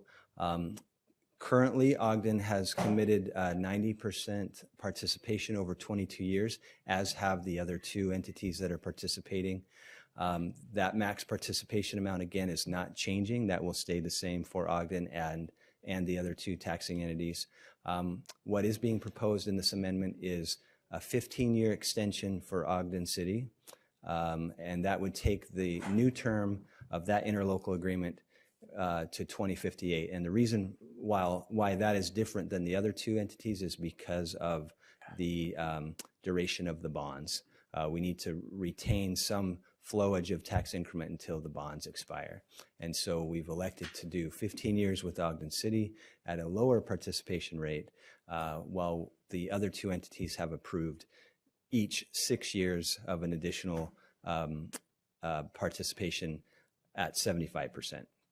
And in all cases, with all three amendments, the tax increment period, the extended tax increment period, would be terminated, and there would no longer be participation by the entities in the event that the Wonder Block project was sold and the associated bonds in which this is meant to support are matured and paid off. In that case, then the extension period would terminate, only leaving any remaining time on the original term. And so that is my presentation for the Ogden City First Amendment to the interlocal, and it would be the same in the case of the others as well. Any questions? Thanks, Brandon. Any questions? No, but I really liked your explanation of the what you talked about in the work session. Could you just do it again for me? So if Weber County hits their maximum participation rate of the $7 million, then the interlocal agreement will be dissolved or go That's away. right. And they will start to get and receive full tax benefits of the new valuation. Right. And so that's despite the extension. So at any time during the existing term or the extended term, if that max in any case of the entities that are participating is reached, then the participation terminates and that entity receives 100% of the new valuation going forward. So it benefits us to get it up and out of the ground and get the maximum tax. That's right. Investment out. That's right. Awesome. And the other entities saw that as well, which is why they approved the extension. So those two other agreements have gone through the processes that are associated with those other entities and have been approved under those terms. Any other questions? Comments? Great. Well, I'd be happy to consider a motion on this item. Chair, I'd make a motion that we adopt proposed resolution 2023-20. Second. We have a motion by Vice Chair Ritchie and a second by Councilmember White to adopt the First Amendment to the interlocal agreement with the redevelopment agency.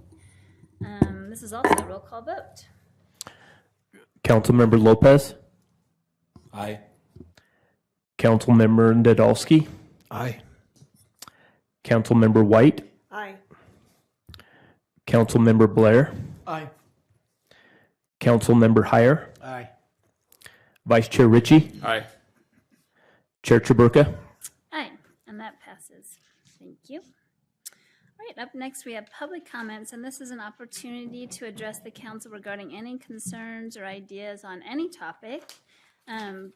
Please step to the podium, state your name for the record, and you have 3 minutes to speak. And if you're online on the Zoom meeting, you may raise your hand to do the same. Hello.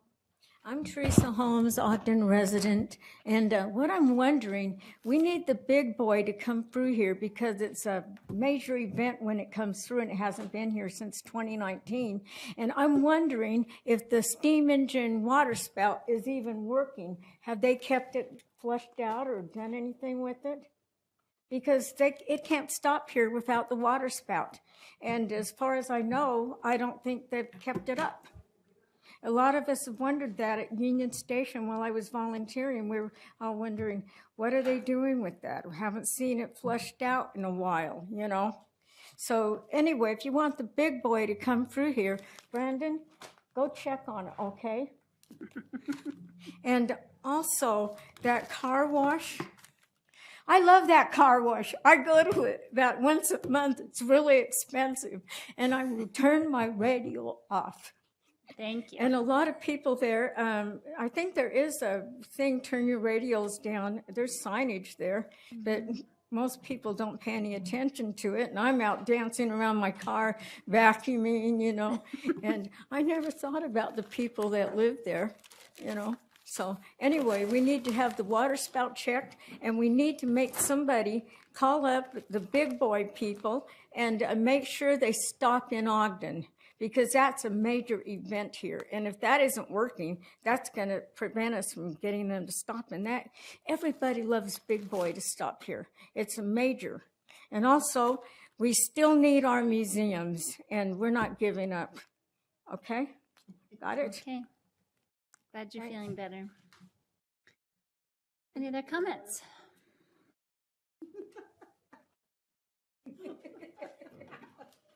I bet you wasn't expecting that. I don't know. It wasn't on mic, so he's turning red. So I don't know. Hello, Travis Pate, Ogden resident.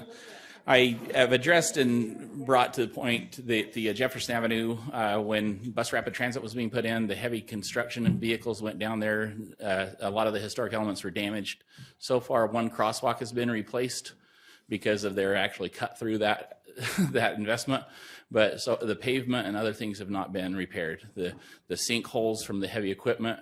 And then also the fact that there was no guidelines. It didn't say enter from 24th Street, which is a state road. They just came through. The buses came through. All those damages are still there.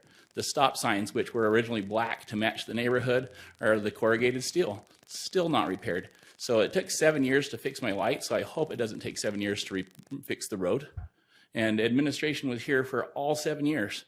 And it wasn't until Councilmember White said, hey, would you please fix the light, that it's then fixed that week. That's pretty, pretty challenging and pretty discouraging for us to even have an exercise in futility by coming here. So people don't get occupancy permits until things are done and checks are made. But UTA has their free range now. They're back on the road, but they didn't have to come in and repair the street yet. But so shut them down until they repair it. I mean, it's just that easy to say, yeah, if you want the use of our roads, then you got to repair the roads that you damaged. And then the other dynamic is just simply the Wonder Block. I had given you expressions of that. And yes, we may extend it so it's a little bit more affordable, but one coming up on the Municipal Building Authority that says we're extending a lease to a 40-year lease unless it's not paid for. We already found that with the Ogden City Mall. We had a parking terrace that we couldn't touch nor tear down the mall because the parking terrace wasn't paid for. The mall secured the debt of the parking terrace. And so in order for us to get $188 million invested back into the junction, we had to pay off the parking terrace, and then we could tear down the mall and get that investment that we all know and appreciate right now. And so to me, simply saying, here's what we're going to do, and we're going to now lease a land agreement. Let's look at crime prevention through environmental design. The federal government doesn't put parking terraces right next to their structures. And yet we're proposing a parking terrace right next to a state courthouse, which could be, in the upsetting world that we have, a vulnerable spot. And so to me, it's 100% the wrong place. If there can be a redesign and the parking to be removed from and then the tenants now become vulnerable in that section. Look at New York, look at other places where you actually have to pay to park and you have to park a distance away. We have free shuttles. We have those other aspects of getting people to and from parking. And so I think that's the safety aspect to me, is crime prevention through environmental design, not putting a parking terrace right next to a vulnerable spot. Thank you. Thanks, Travis. Can I ask a quick follow-up question before? So it's UTA, not UDOT? For the road, Mm-hmm. is UTA. It was their heavy stuff On Jefferson. on Jefferson Avenue. Their trucks, their everything for the Jefferson to Washington span of that street. The really big, heavy belly dump trucks and all the buses that ran there because of the detoured route. Chair Chaburka could attest to that and the hours. And then as far as noise ordinance, I know you can hear the dog food plant at night. So, I mean, it really has to address, it's just temperature. But. Thanks, Travis. Linda, online. Hi, Linda Sanchez. I only caught part of the working session today, but I just want to say kudos to Councilman Lopez. I was not, I would happen to be one of those people that would not be supportive of that at all. And that I mean giving tickets to people that are parking on the street. And I'm not convinced that that isn't something that is an economical impact on people. I personally think a lot of the tickets and the citations should go away. And, we live in America. And I was actually astonished when I parked on my own property and then got a notice saying that, we pay taxes, or shall I say my father pays taxes, but eventually I pay the taxes. That people tell me how and when I can park, where I can park. So then therefore I had to park on the street, and now you're telling me we're going to be fined for parking on the street. I'm just going to say I work over 16 hours a day. I've been here since, before 5:30 this morning, and still here.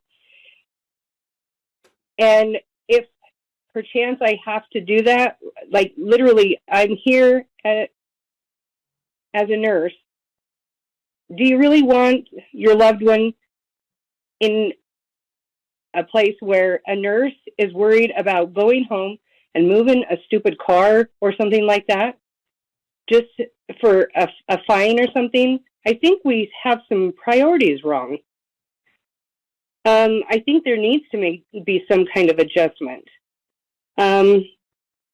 It makes me feel like we're not in America, and that we're being dictated what we can do, when we can do it, and how we can do it. And that's not how it is. We elected you guys in there to help stand up for us. We pay taxes so that things can be done, and I understand that we as citizens should try to help out.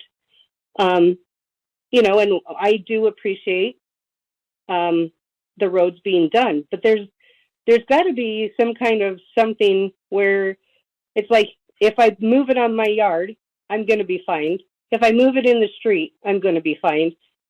This is called dictatorship. And where everything I've learned, we live in America. We're a free society. We elected you to stand up for us. Thank you. Thanks, Linda. Up next, we have Heath Sato.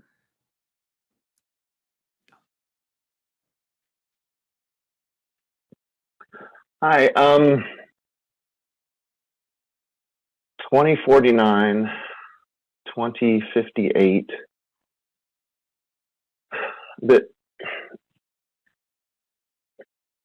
Wonder Block project would normally be expected to pay. We've been sitting on this property for like 7 years now. We were talking to this developer before you guys even bought the land. And now we're sitting on it longer and longer and longer so they can get their ducks in a row like we've done for other properties for the same developer. And this property would normally be expected to pay $20 million into our schools alone over that period to support the added strain that many new families will put on our schools. But instead of the developers paying those taxes over that time period, we see our taxes go up every single year. I'm getting by okay, but I have friends that are on fixed incomes that are getting nailed by these things, by our taxes going up and up and up. And it's to cover for these developers so they can make enough money. But we'll start getting taxes from that development in 2050, maybe, if it works out. We're paying to create the parking the developer requires. We'll be paying for street parking to pay for that parking deck for that developer. So we're getting taxed twice on that. We'll be paying parking fees and the taxes that cover repairing the streets and parking. We're paying $64 million into that development to create office space, while office space is emptying out by the millions of square feet in Utah and all over the country. I don't see the sense in any of this, and we're just running down a tunnel with no light at the end of it, and this is going to be really hard on taxpayers. I'm ashamed to see us keep moving forward with it. Thanks. Thank you.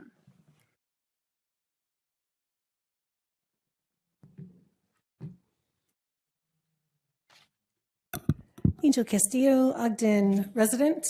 Just a couple of quick things. I referred a senior citizen who lives down my street, fixed income. She needs help with some roof stuff. And I said, we've got a help loan, and that's how great we are as a city. And if you go to the website, it says that you're not doing it until spring.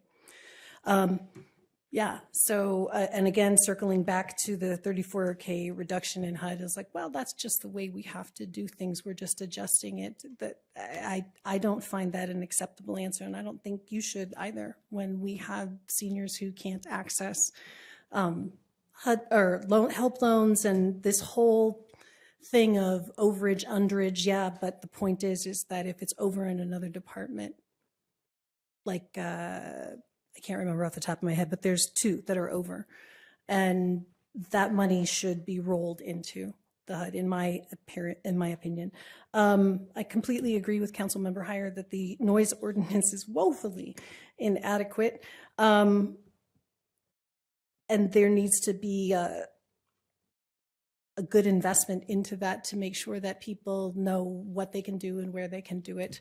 And there's, as Councilmember Chiburka pointed out, it's an intermittent thing when someone's being really noisy and you have to prove it. So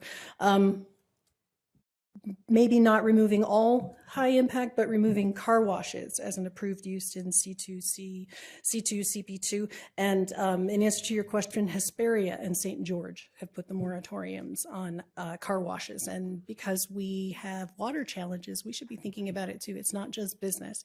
And I'm not saying cap the car washes, just go, you can build them here. If you're going to have particular zones that are higher impact, that are industrial or whatever, just allow those uses there. It still allows free market, but just not where our plan has been lagging so far behind that our citizens are being impacted. With regards to the snow removal, I really appreciate Councilmember Lopez's comments, and I encourage you all to look at this the way you looked at the water bill. You put a whole lot more time and discussion into how we were going to redo, how we're going to collect bounced check fees. And we made a concerted effort to make sure that populations were protected and it had a rollout. And I'm encouraging you to do that with this, because yes, we have to have our roads plowed. It is important, but it's getting snow plows through is a restraint in the system, and we all pull over when an emergency vehicle comes over. So we subjugate to the restraint of the emergency vehicle getting where it's getting. But not everybody can just pull over when they don't have space. And it's illegal to park your car on a lawn. You'll get ticketed for that too. So we've got to put some more investment into solutions. Any other comments? Okay. There was a couple of questions. I was wondering, Brandon, I don't know if you would mind just commenting about the safety of the federal court building relative to the parking lot, or if you just want to follow up with Travis later. Follow up later. I'm not Okay. sure I understood. Okay. Sounds good. Any other comments? Okay, comments from the administration. No comments this evening. Thank you. Any comments from council members? Yes, Chair.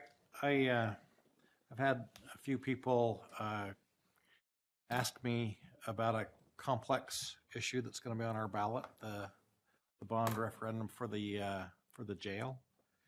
And so I kind of felt like maybe this might be a good place to talk about some of those issues that are going to be paid for by that bond.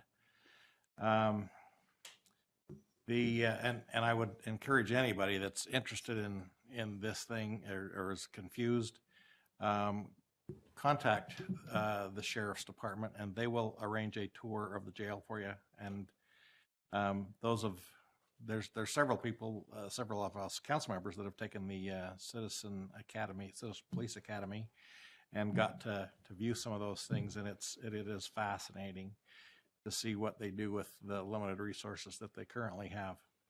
So I wanted to kind of talk about a few things. What is being proposed is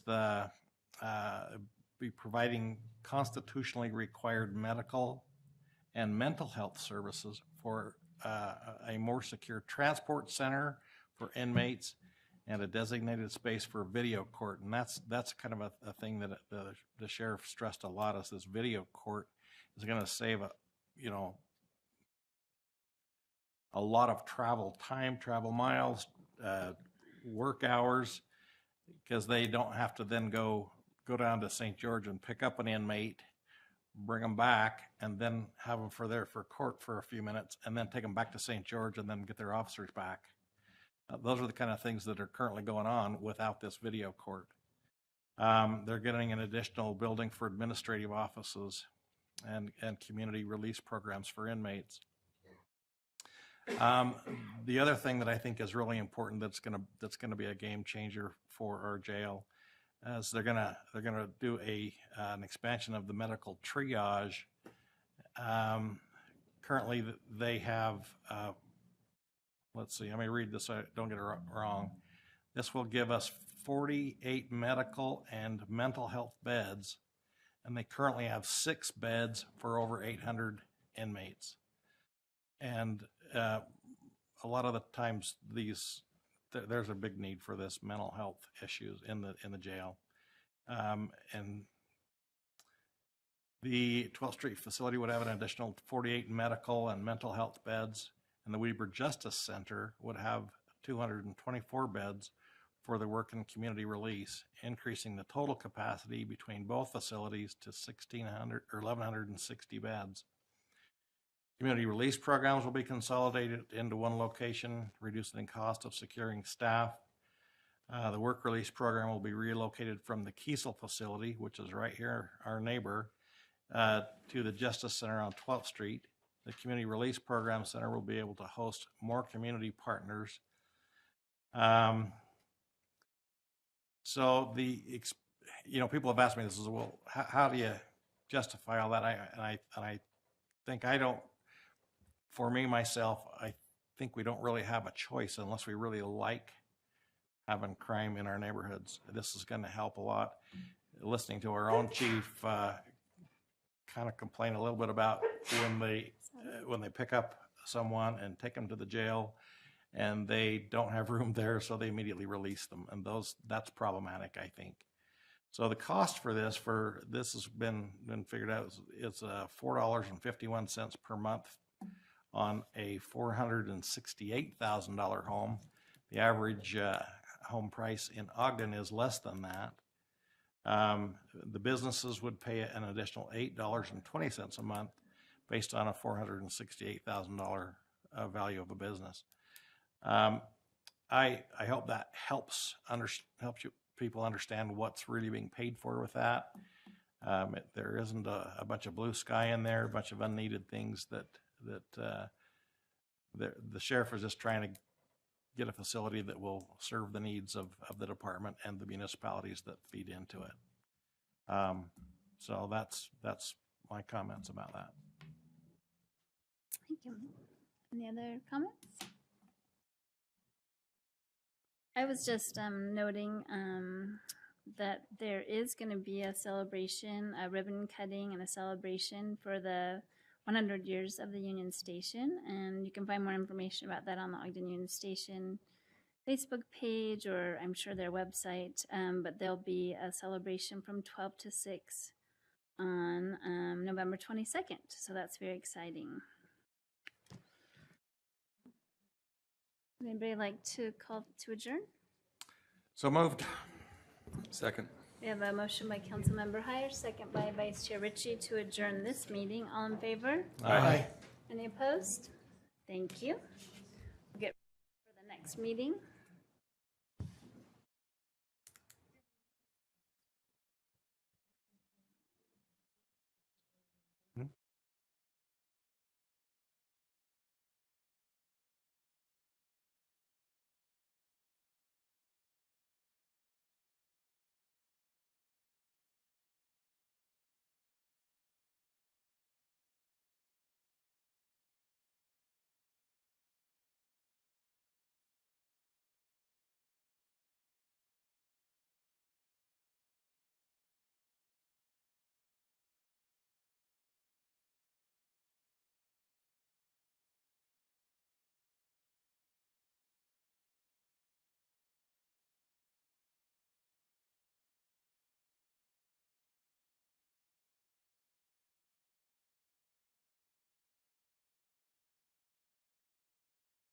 Agency meeting of November 7th, 2023. Please let the record reflect that all council members are present with the exception of Councilmember Lopez. Oh, I should say board members. Board members, yeah. Board members. Up first is a report from the administration, proposed real estate purchase contract at 1781 Gibson Avenue, and we welcome Brandon Cooper, our Director of Community Economic Development. Thank you very much, and good evening. Before you now is proposed resolution 2023-19, which authorizes the executive director to execute the terms and conditions of a real estate purchase agreement for 1781 Gibson. And as I typically do, I like to couch these kind of discussions in our Quality Neighborhoods initiative, which was passed by you all in 2015. Again, it's our intent to create neighborhoods of choice with combining public and private investment together to really bring about desirable and appropriate community development. The goals of that is balanced neighborhoods, trying to facilitate a wide variety of housing types across the spectrum of affordability. We've been doing that since 2015 in this area. This is the what we call Gibson Grove, effectively, and this is just north of the Weber River there, the Ogden River. I'm sorry, that is bad. Yeah, thank you. It is the Ogden River. So just north of Walmart there. The blue boxes represent property that we currently own as the redevelopment agency. These are properties that we have been actively purchasing since 2015. And not having a project specifically in mind, those acquisitions in the past have been made largely for corridor preservation and for the assemblage of a project in this area. This area was looked at in the community plan years ago and was deemed an area that the neighborhood would also want to see redeveloped. And so as we have been acquiring properties, we've come to the box in the green there, which is about 0.43 acres. It's a duplex home currently on the site that is occupied. And that would effectively create a contiguous land holding between the properties that we currently own to the north and to the south. The other properties that I've highlighted there are properties that are contiguous to ours that are owned by Lotus Development, who is doing the development south of the river and has plans to build potentially a bridge that would span the Ogden River and connect these two neighborhoods. So again, here are the terms of the real estate purchase contract. The purchase price is $725,000 with earnest money already being paid, meaning there would be a $720,000 $720,000 due at closing, and that would be in the next couple of days if this is passed. There is, like I said, occupants here. It's currently occupied and deemed a duplex. And the money that would be used for this acquisition would come out of our housing fund. As a reference, this is the proposed Gibson CRA, which is currently under a survey area resolution. And so we are actively studying this area to look at the potential of one or multiple new CRAs. And so I've highlighted where this property sits within that project area. And as we do, we look at potential development opportunities. Now that we are, getting to the point where we have a significant amount of land that can now create something substantial, we've looked at some opportunities that could be created there that would bring about the purposes of the Quality Neighborhoods Initiative. This is not baked. This is not approved. It's in its form that you see today, and any additional decisions on this would be subject to your additional input as the board, as we would likely bring to you other agreements that are associated with TIF incentives or land transfer development agreements or anything else that would be related to our development activities. Here's another look at that. As you can see in this iteration, there are a number of single-family homes, 20 of them, an apartment complex, townhomes, a mixture of income levels, a mixture of rent versus buy. So it's meant to be a neighborhood that one could move into at one point of their life and then grow through their life cycle. And one of the most important things to us in terms of objectives on this project is creating an area that enhances the river frontage. And so you can see here in this idea, the landscape area is about 40% of the total overall site. And so again, these are just concepts. I wanted to bring them to your attention as we contemplate the now additional acquisition on top of the ones that we've made in the past. Any questions? Questions? I guess I have a question. I hate to be the first to pipe up all the time, but back on your slide that was showing the different parcels, there you go. The green parcel that we're talking about today, you said, I don't remember how the words you used, but is kind of cutting off the piece to the north. Not entirely, but yes, by acquiring this, it gives us a much more developable piece. It doesn't completely cut it off, but that little Caruso property that's right there, it seems like it does just as much to cut that off as the part we're That's looking right. at. And so we have tried to acquire that property in the past. The intention was to assemble all of this. That property currently isn't for sale and hasn't been in the past. And so by getting this property, it does make that connection much more manageable in terms of the development potential with the intent to fully assemble that. Okay. All right. Thanks.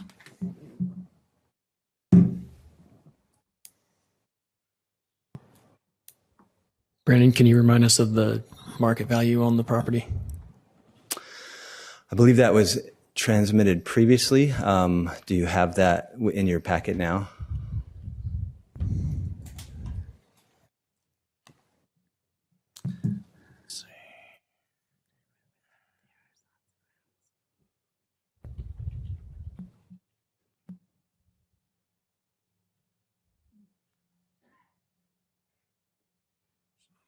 If not, I recollect the appraised value being about, I think it was 435, 425, something like that. I don't have that with me. That appraisal reflected the as-is condition of a duplex and the acreage, not what the valuation would be under any certain development scenario. I believe it's around the 425, 435 range. Something. I can't remember if it was in the packet or somewhere else that I saw that. Thanks. Yeah, I'm sorry, I don't have No, that. that's why I was asking you. That's what you remember. Yeah. I remember seeing the Looks like 446, 762. Thanks, Ken. Pretty close. Thanks. It's Yep, not thank you. pulling up for me.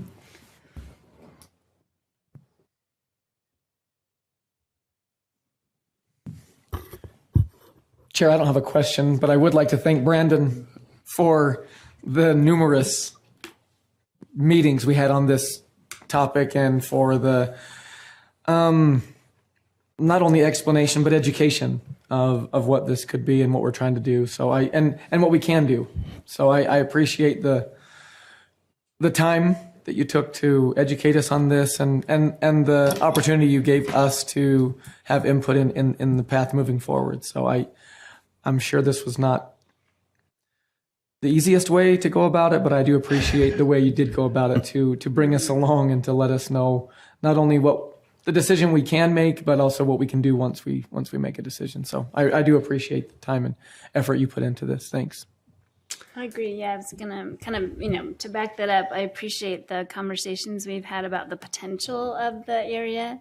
I know several people had a concern about the, sort of the site plan of the options that could be there, and the conversation around the number of apartments to possible ownership possibilities. Mm-hmm. For me, I definitely have mixed feelings about purchasing land above, what the appraisal is currently for the land. But I do feel optimistic as we kind of discussed, in smaller groups about doing something more innovative in this space than maybe we've done before, because I do have deep fears, as many of us have brought up at different times, around us having good intentions around building products that are for sale products, but we have no control over what happens to them after they go to market. And I'm not saying I want total control or anything like that, but I'm having a hard time stomaching when we take taxpayer dollars and dedicate it to this purpose, and then people get priced out or investors are coming in to buy the properties and, we don't have any control over what happens later. So that's one reason why I see a little glimmer of hope, because we did have some discussions that we could possibly, do some innovative things to create some better opportunities that we would know would continue to be, owned by the people we wanted to be owning it, versus those other scenarios. So that's the only reason I feel supportive today, whereas before I was feeling so concerned about it. Even though I do understand the philosophy behind why we try to do these projects. I just feel like good intent doesn't always play out in the end for the stakeholders we want to help support. May I offer some thoughts to that? Please do. I brought this slide up again because as you were saying that, I was thinking about the word facilitate here in kind of our mission statement, if you will. The word facilitate is interesting because we have a bunch of tools at our disposal. And right now we're talking and thinking as the RDA board. But we have the luxury of having the tools given to the RDA and then the tools given to the city, which are sometimes entirely different for a reason.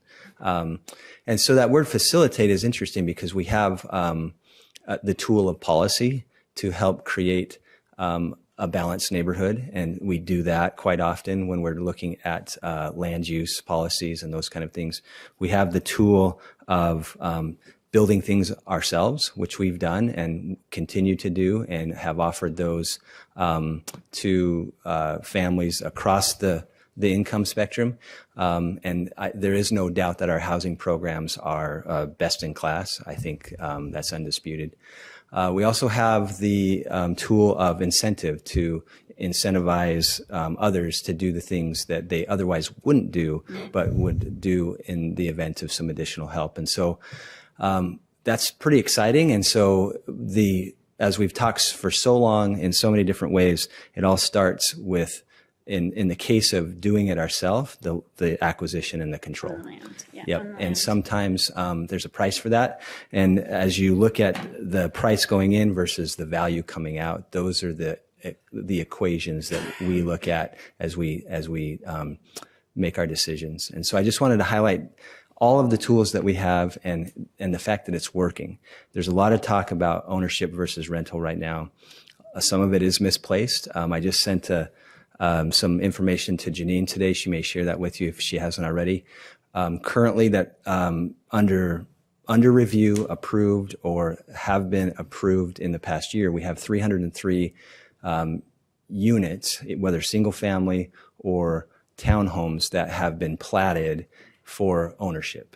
We can't always dictate what gets owned versus rented, but we can determine those things that are built in a manner that can be sold. And so in the last year, in contrast to the plethora of apartments, which are also necessary and needed because our vacancy rates are very, very low and more units are coming into the market, we are building single family homes and townhomes that are being sold to our residents, in addition to the ones that we're doing, in addition to the ones that are currently in the pipeline that would probably equate to another 1 to 200. And so there's a lot of single family ownership work in the marketplace happening right now, but it's generally the stuff you don't see because they're not 4 stories staring you right in the face. Well, I definitely appreciate it. And I'm not trying to say that all the work we've done has been, good intention and not meeting the goal, because I know many people that have benefited from our programs in my neighborhood in particular. I just had shared with the council members, a post of a rental property in the Stonehill development that the people have only owned the house for maybe a year, and they live in Texas, and it's up for rent more than my mortgage payment, right? Yeah, and I saw that.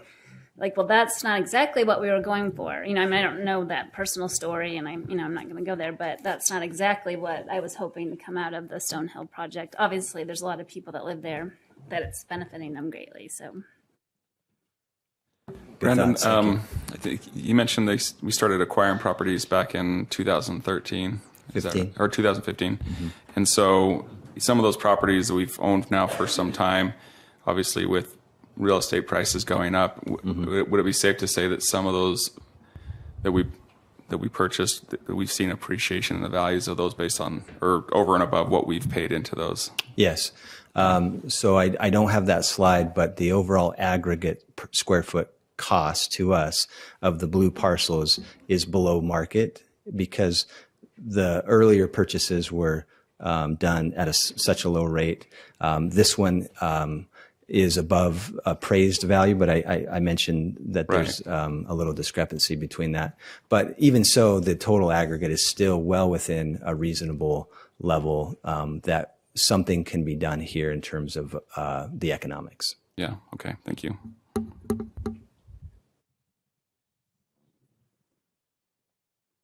don't know if you're going to say something. No pressure. I'm just looking around. I do. I'll say something really quick. I think one of the things that we get stuck on a lot is this property or this one piece or this one parcel or this one hole or this one line item or this one. And I think what you have done is shown us a very great way to look at this entire parcel, or is it 8 parcels? And I think that is something that, again, as Councilmember Blair said, thank you for walking us through that, because I think if I had just gotten stuck on that one parcel, it would have been really difficult for me to vote just for that one piece. But now that I understand the bigger piece and the bigger, opportunity that we have, it seems like a better deal. So. And we won't always be able to do everything, right? It seems like we're doing a lot, and it's true we are because we need to, but that won't always be the case. We'll have to prioritize and look at things that matter most in terms of good, better, best. I like that, the way you explain that, good, better, best, because the projects, I see what you're trying to accomplish. I think it's admirable.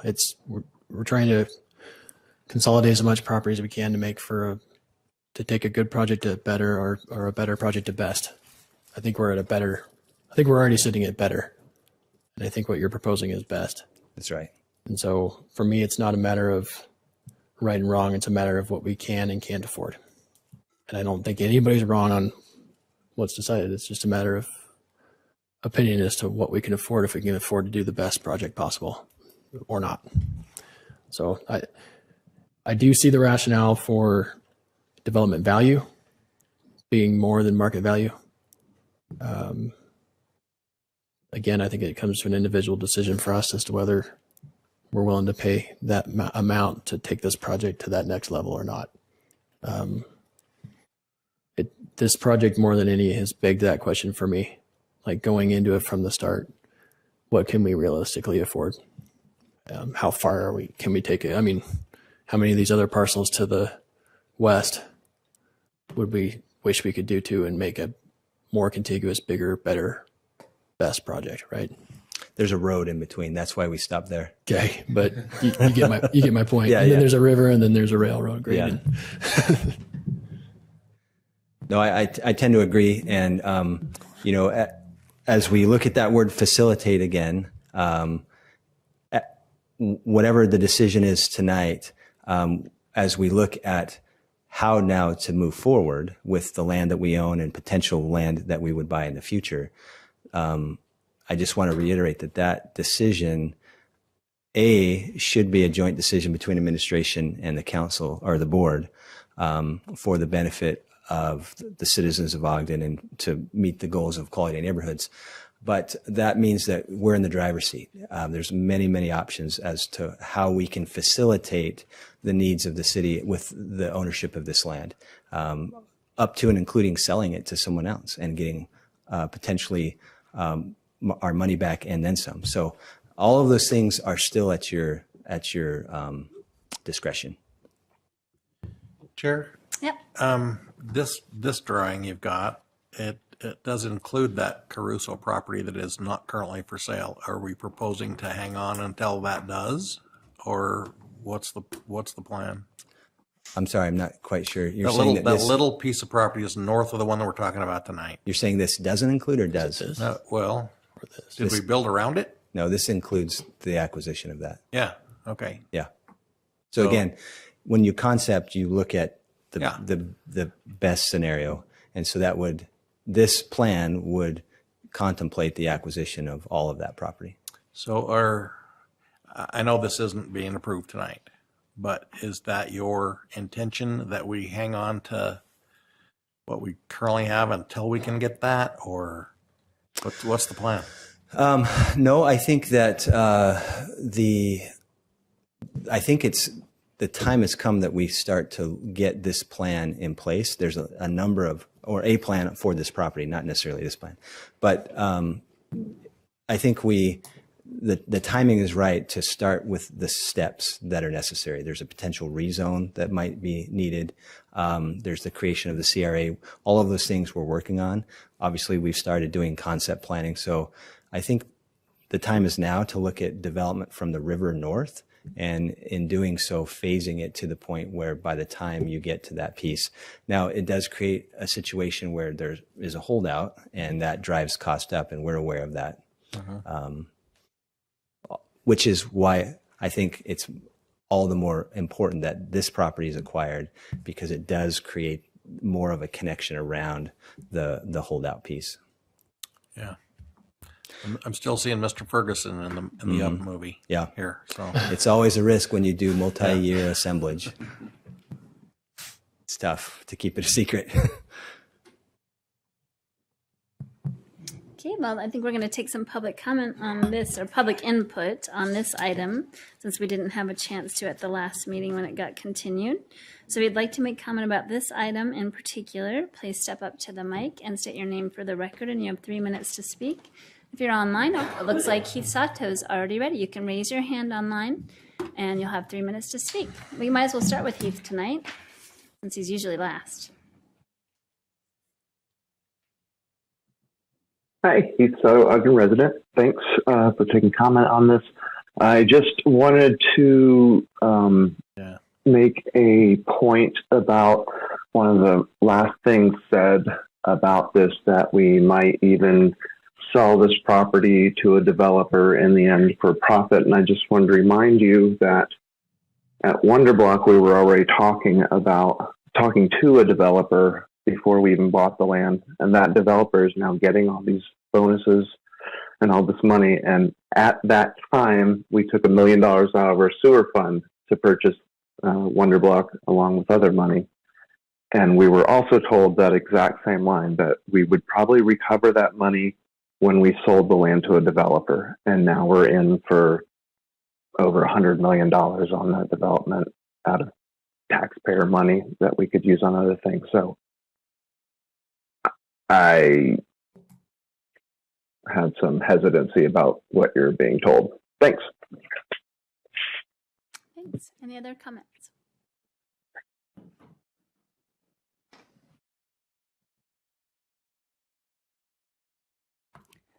Angel Castillo, Ogden resident.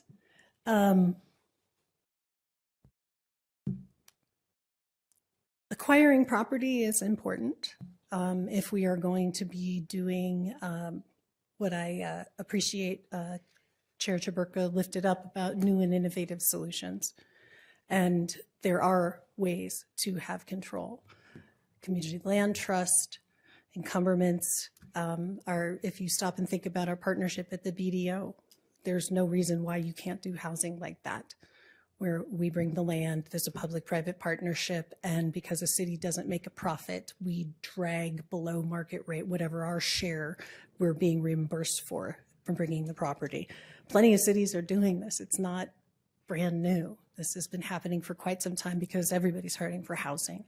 And we have done some really great work as we're moving through this, but we need to pivot and change. I am for purchasing this property. It makes sense. Like most of you, I'm not crazy that it's over market value, but I would really encourage council to make sure that there are hard parameters. Mr. Cooper put up a slide under Quality Neighborhoods Initiative, and it says, our goal, facilitate a wide variety of housing types across a spectrum of affordability.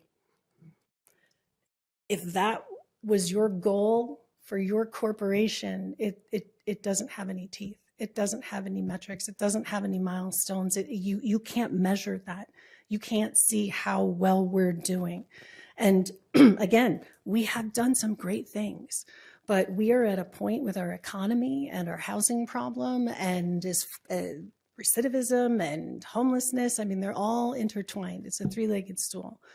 And we have got to get really granular with what our objectives are and how we're going to measure success. And going back to, there are developers that are willing to pay for things. We don't have to continue to give things away. And I'd really like to just kind of put it in the perspective of, it was brought up about the MBA lease agreement. That's because that didn't have to go to a public vote. Right? We're talking about this and we have a public comment right now, and you're going to make the decision. But I think when we're going to be purchasing larger and larger parcels, that we should make sure that the public as taxpayers are more involved in the process, because there's an awful lot of money that's going back and forth. And again, I support this purchase, not crazy about the terms, but I'm really suggesting that you get granular on those results, metrics, milestones. Are you meeting them? What kind of housing are you providing? Because the 5 units that we're providing through our HUD money that are above market rate are not acceptable. Thank you. Any other comments?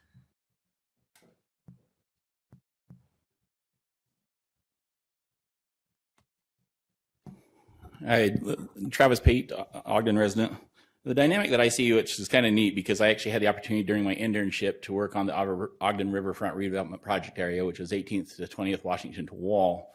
And I look at the infrastructure that's coming into there and then also how it plays into our downtown.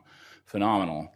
And now it seems like we're pushing development out of town with the redevelopment of Staker Parsons property, the redevelopment here, and yet we continue to say, oh, as long as it's linked to a transportation hub. We did the BRT from downtown to Weber State, and yet we're not doing the infill along that corridor.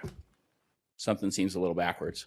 So with regards to purchasing this property, Councilmember Heyer Board Member Heyer continues to, had brought up the point, what about the Caruso property? If the batteries not included family wants to continue to hold out, it should be designed as an element.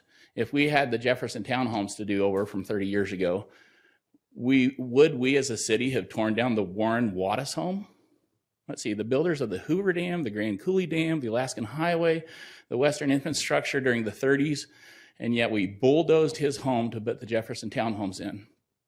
And 10 years later, we cite them for not mowing their weed patch, which was supposed to be a lawn. They still don't have any garbage collection, even though they were told. So our city trucks back down private alleys to provide service so that they don't have 30 city dumpsters out on Jefferson Avenue every week. It's a pretty remarkable things, all the things that we continue to get promised. And so I think, as Ms. Castillo said, if we're going to buy this, we put it on the condition that, yes, this property as part of the bigger property comes back to you.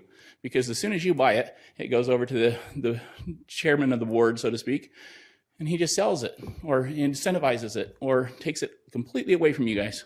So if you're saying, I'm purchasing this for this much more, that much more is now our insurance policy that says anything to do with this particular parcel right now comes back to you. And that's the caveat of the condition of the purchase. Because otherwise we have just the dynamics of the setback from the river. We talk about that for the car zones and everything else, but what about all those lawn chemicals and everything else I'm going to put on and flow right into the river if we build that close?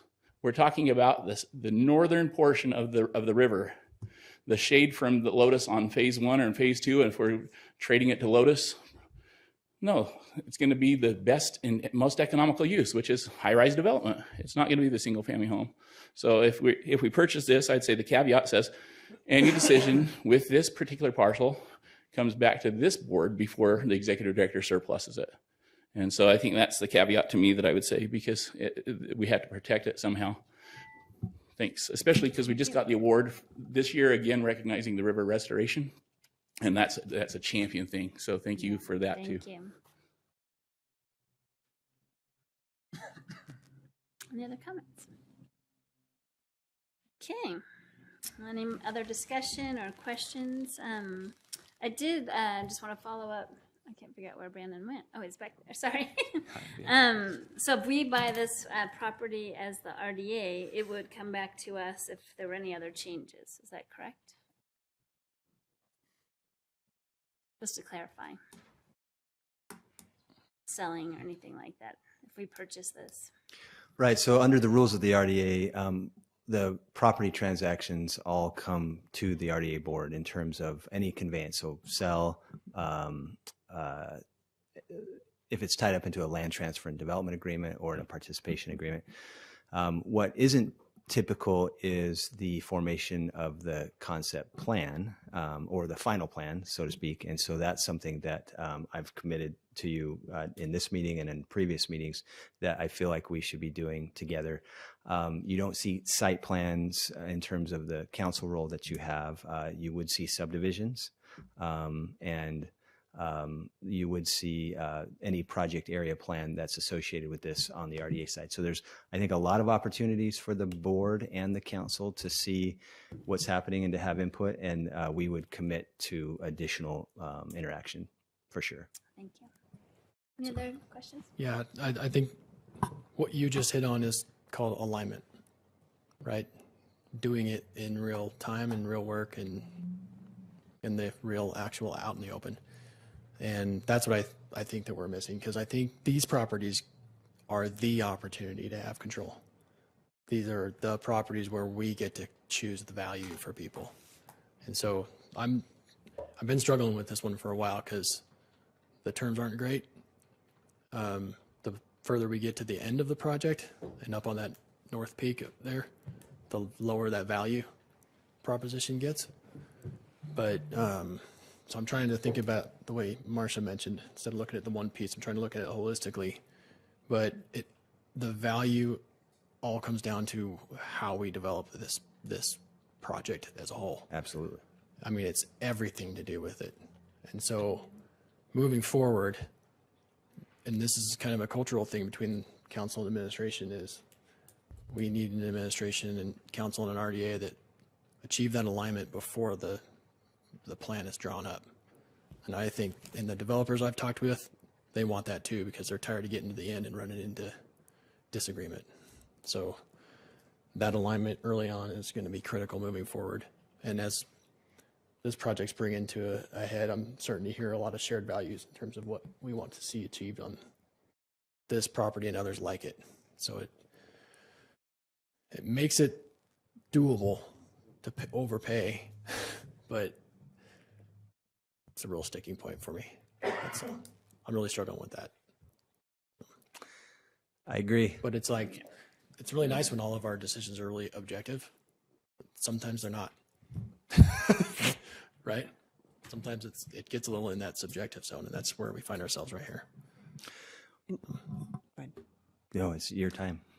So I was just also going to say, in the state legislature, I know that everybody hates me saying that, but they're actually putting restrictions on what has to come back to a council from a development standpoint. And so what Brandon's doing is actually going above and beyond what the legislature's actually telling us that you have to do. So I just think I appreciate that. So, and I think the mindset on that is because it gets to the end and then it runs into conflict. So politics. That's where that alignment earlier on and achieving that alignment out in the open allows the public to come along too. And then we can avoid what the legislature is concerned about. We can avoid what the public's worried about, and we can still achieve what we need at the end for value. And I think we have committed to one another that alignment when we adopt things like quality neighborhoods and Make Ogden.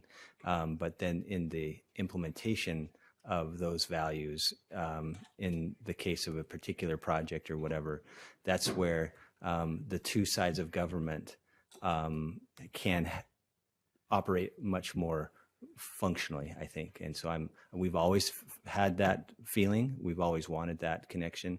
And so that commitment stands with this project. Yeah, I appreciate it. I mean, I think since I started on the council, we definitely are hearing more sooner in the process or earlier in the process, I guess, than maybe we had in the past from my experience. It's only been 6 years. But I think, too, I'm really looking forward to, we do have planned a work session to talk a little bit more about these innovative ways or some of the challenges people are having gaining home ownership and equity and things like that, too. So I think I am optimistic for the future. Any other comments or questions before we consider a motion? Chair, I'd make a motion then that we adopt proposed resolution 2023-19. Second. Okay, we have a motion by, sorry, I was on the wrong item. We have a motion by Vice Chair Ritchie and a second by Board Member Blair to approve Resolution 2023-19.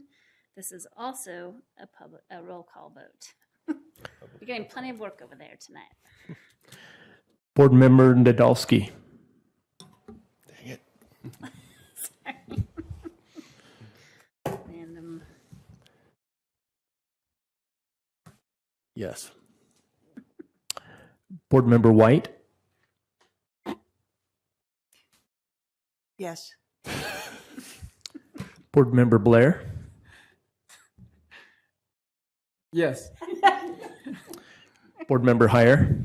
Is this the thing we got to wait for a I second? think you were trying to make it very dramatic. I was trying to take my own advice. Aye. I know. Board Member Lopez. He had to step out. I'm sorry. Vice Chair Ritchie. Aye. Chair Chaburka. Aye, and that passes. And I think we all know why we were pausing where we went. Chair, I do think it's, even though it passed and we all voted for it, I do have the concerns that, this has got to be a pretty nice project that follows this. And I do want to make sure that, it would be very difficult for me to overspend for this just to get a whole bunch of apartments, and that's all we end up with. With the single family home component makes this thing a doable thing for me.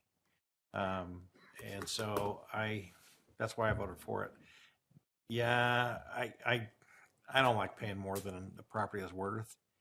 But you know what? We're never going to buy it unless we do. It's just never going to, that transaction is not going to happen because of the circumstance that it is. So I think that's kind of where we find ourselves.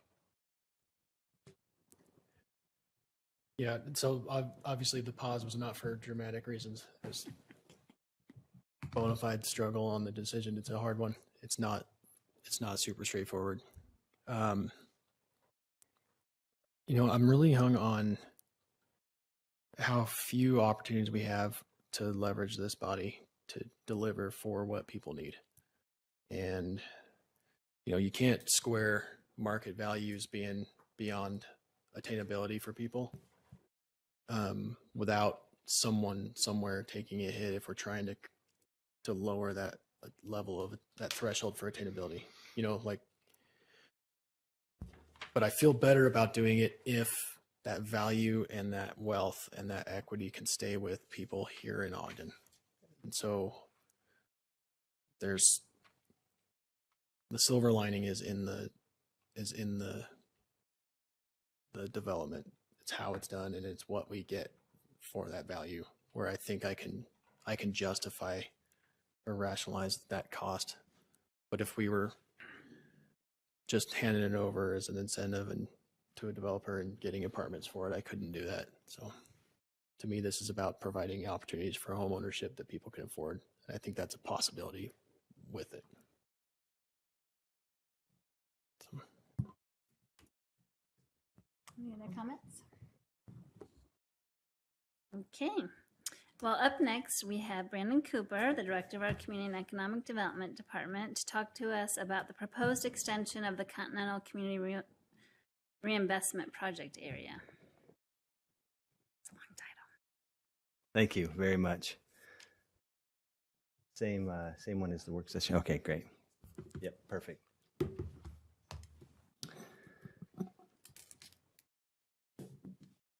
Okay, so for the sake of time, I would like to refer for the record my previous presentation about the amendments to the interlocal agreements that are associated with the Continental CRA. I will just go over this slide one more time briefly, if I may. This represents the amendments for all three interlocals that adjust the existing term from 22 years and 90% participation to, in the case of Weber County and Ogden School District, 6 years and 75% for that new term, and for Ogden City, 15 years and 65%. This is meant to support the bond payments for Wonderblock, associated specifically with the sales tax TIF bond. And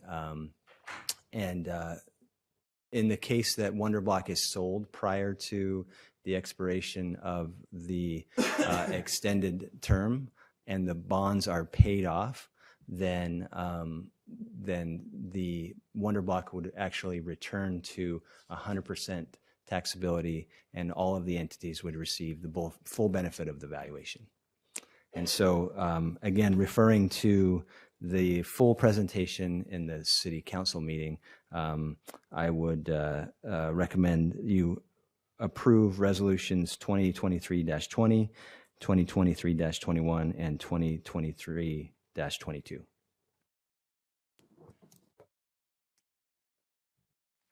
Any questions or comments?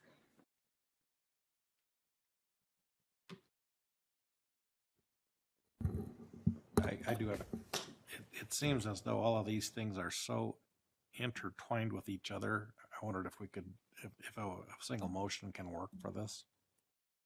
To ask our attorney. There's a reason they have them all separate, probably, I guess. I think it'd be better to have it separate just in case, somebody has a different opinion about one over the other. Unless y'all want to commit to voting the same way on all of them beforehand, Well, we'd find that out pretty soon. I guess. You can give it a shot and see what you think. I would remind you that Resolution 2023-20 was approved in the City Council meeting already. No, it's a different, they happen to have the same I'm number, sorry, but they're yes. different, yeah. But the First City Council Amendment was approved it. approved under a different resolution. Yes, I'm sorry. Well, it's okay. I'll give it a try. We'll see how it goes. Okay. I didn't think it happened. Yeah. So, Chair, I would make a motion that we adopt proposed resolutions 2023-20, 2023-21, and 2023-22. Second. I have a motion from Board Member Heyer and a second from Vice Chair Ritchie to approve the three resolutions 2023-20, 21, and 22. This is also a roll call vote. Board Member White, Aye. Board Member Blair, Aye. Board Member Heyer, Aye. Board Member Nadolski, Aye. Vice Chair Ritchie, Aye. Chair Chaburka. Aye, and those three pass. Thank you very much. Up next, we have, again, Brandon Cooper. Welcome, about the proposed ground lease agreement with the Municipal Building Authority. Thank you. And I'm sorry if you're getting weary of me. We're almost done. Oh, no, you're doing great. It's Okay, the Brandon Cooper thank you. Show. Okay, so this resolution is 2023-23, which authorizes the execution of a ground lease between the agency and the Municipal Building Authority. And so this action here is on behalf of the agency. This ground lease it was contemplated in the bond parameters resolution that was previously adopted. You may remember the other Wonder Block agreements that are related to the transaction. They're here listed.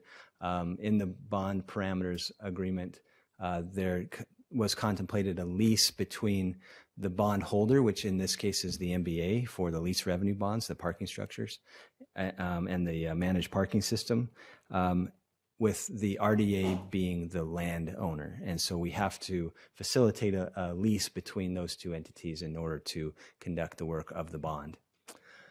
This is the general site map of the project. So on the top there is 25th Street with the alley connecting the district court there in the shaded area. The blue is the what we're calling the standalone parking structure. And what you don't see in the middle of this, what is essentially one big building, is the integrated parking structure. If you blow it all apart, that's what it looks like. So here is the standalone parking structure. Here's how the apartment buildings that are associated with it are kind of attached to it. And then you can see how the integrated parking structure is built into that building D. If you were to stand next to the standalone structure on the west side, it would be an 8-story building similar to this picture here. I know it looks like a bunch of wavy lines, but that is a parking structure. You can see that there's an entry here, which would be off of Lincoln, and then just 8 stories of ramped parking. The integrated parking structure looks something like this, and so you can see that it is a fair bit complex, but essentially the ownership will be split between the RDA and the developer for the parking elements of this building, and then that ownership will be leased from the agency to the MBA. That's how it looks on the site, and so we have yet to finalize the full subdivision map, so we don't have actual parcels to show you, but this is what they would look like. The standalone parking structure there on the west with the integrated parking structure to the east. If you kind of go back to that picture, that is what this represents here. And so again, RDA would own this property and it would lease it to the MBA.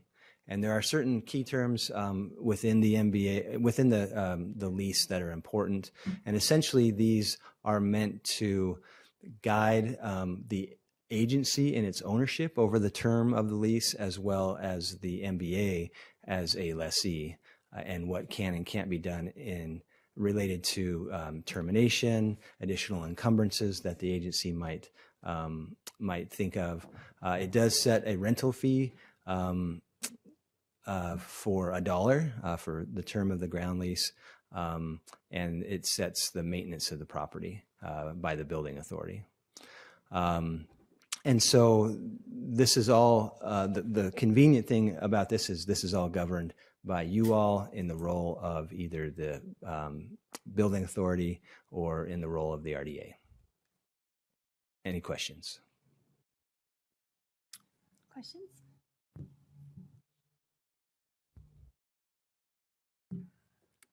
I'm not seeing any. If there's no other discussion or questions, I'd be happy to entertain a motion.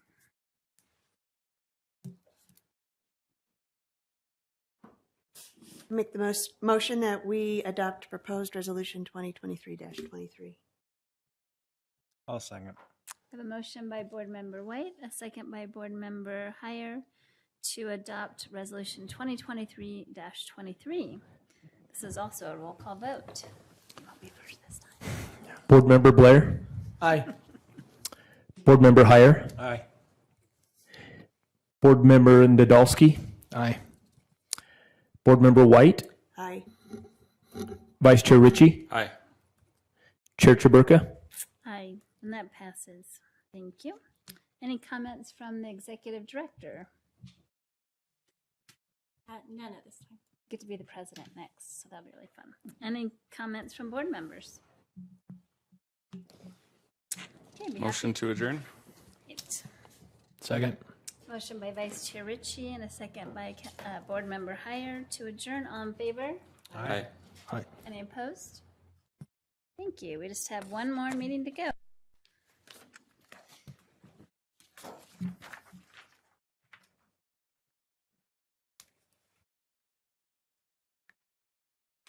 Kind of feel like 9:45. For some reason, this is the clock behind you. Oh, yeah, sure. Right? I know.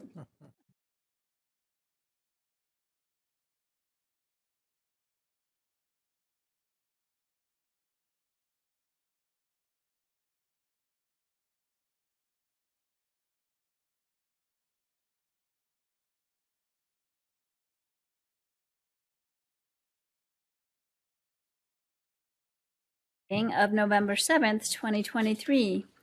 Please let the record reflect that all board members are present, or trustees are present, with the exception of Trustee Lopez, who's asked to be excused. First up, we have approval of minutes from Trustee Nadolski, special meeting of November 15th, 2022. Thank you. And just to clarify, the agenda says special meeting of January 10th, 2023, but the minutes are intended for November 15th, 2022, of which those minutes are accurate. Thanks. And I make a motion that we pass the minutes as presented. Do we have a second? Second. I have a motion by Trustee Nadolski, a second by Trustee Blair to approve the minutes. All in favor? Aye. Aye. Any opposed? Thank you. I almost forgot how to do that. Up first, well, third, I should say, on our agenda is Brandon Cooper, our Director of Community Economic Development, to talk with us about the proposed ground lease agreement with the redevelopment agency. Okay, final item, thank you. And again, for the sake of time and sanity, maybe at this point, I would like to, for the record, refer to the presentation that was made in the Special Redevelopment Agency meeting. And just add to that just a brief summary of the proposed resolution 2023-3, which would authorize the execution of a lease between the Municipal Building Authority and the Redevelopment Agency, of which the Redevelopment Agency just passed a moment ago. This is meant to create a leasing relationship between the MBA and the RDA for the sake of the land that is under the parking structures that would be associated with the Wonder Block project. And this is for the purposes of issuing our lease revenue bonds through the MBA. This is a requirement that the bond documents have. And so again, I'll just refer for the record the presentation to the RDA meeting and answer any additional questions that you might have thought of in the last 3 minutes. Any questions? Be happy to consider a motion. Chair, I make the motion that we adopt proposed resolution 2023-3. Second. We have a motion by Trustee White and a second by Vice Chair Ritchie to adopt proposed resolution 2023-3. This is a roll call vote. Trustee Heyer. Aye. Trustee Nadolski. Aye. Trustee White. Aye. Trustee Blair. I like the sound of that. Aye. Vice Chair Ritchie. Aye. Chair Chaburka. Aye, and that passes. Thank you. Any comments from the president? No. Love the sound of that. Any trustees? Good, I'm happy to consider. Motion to adjourn. Second. Oh, that was fast. Motion by Vice Chair Ritchie, a second by Trustee Heyer to adjourn. All in favor? Aye. Any opposed? Thank you all so very much for sticking around. I don't think so.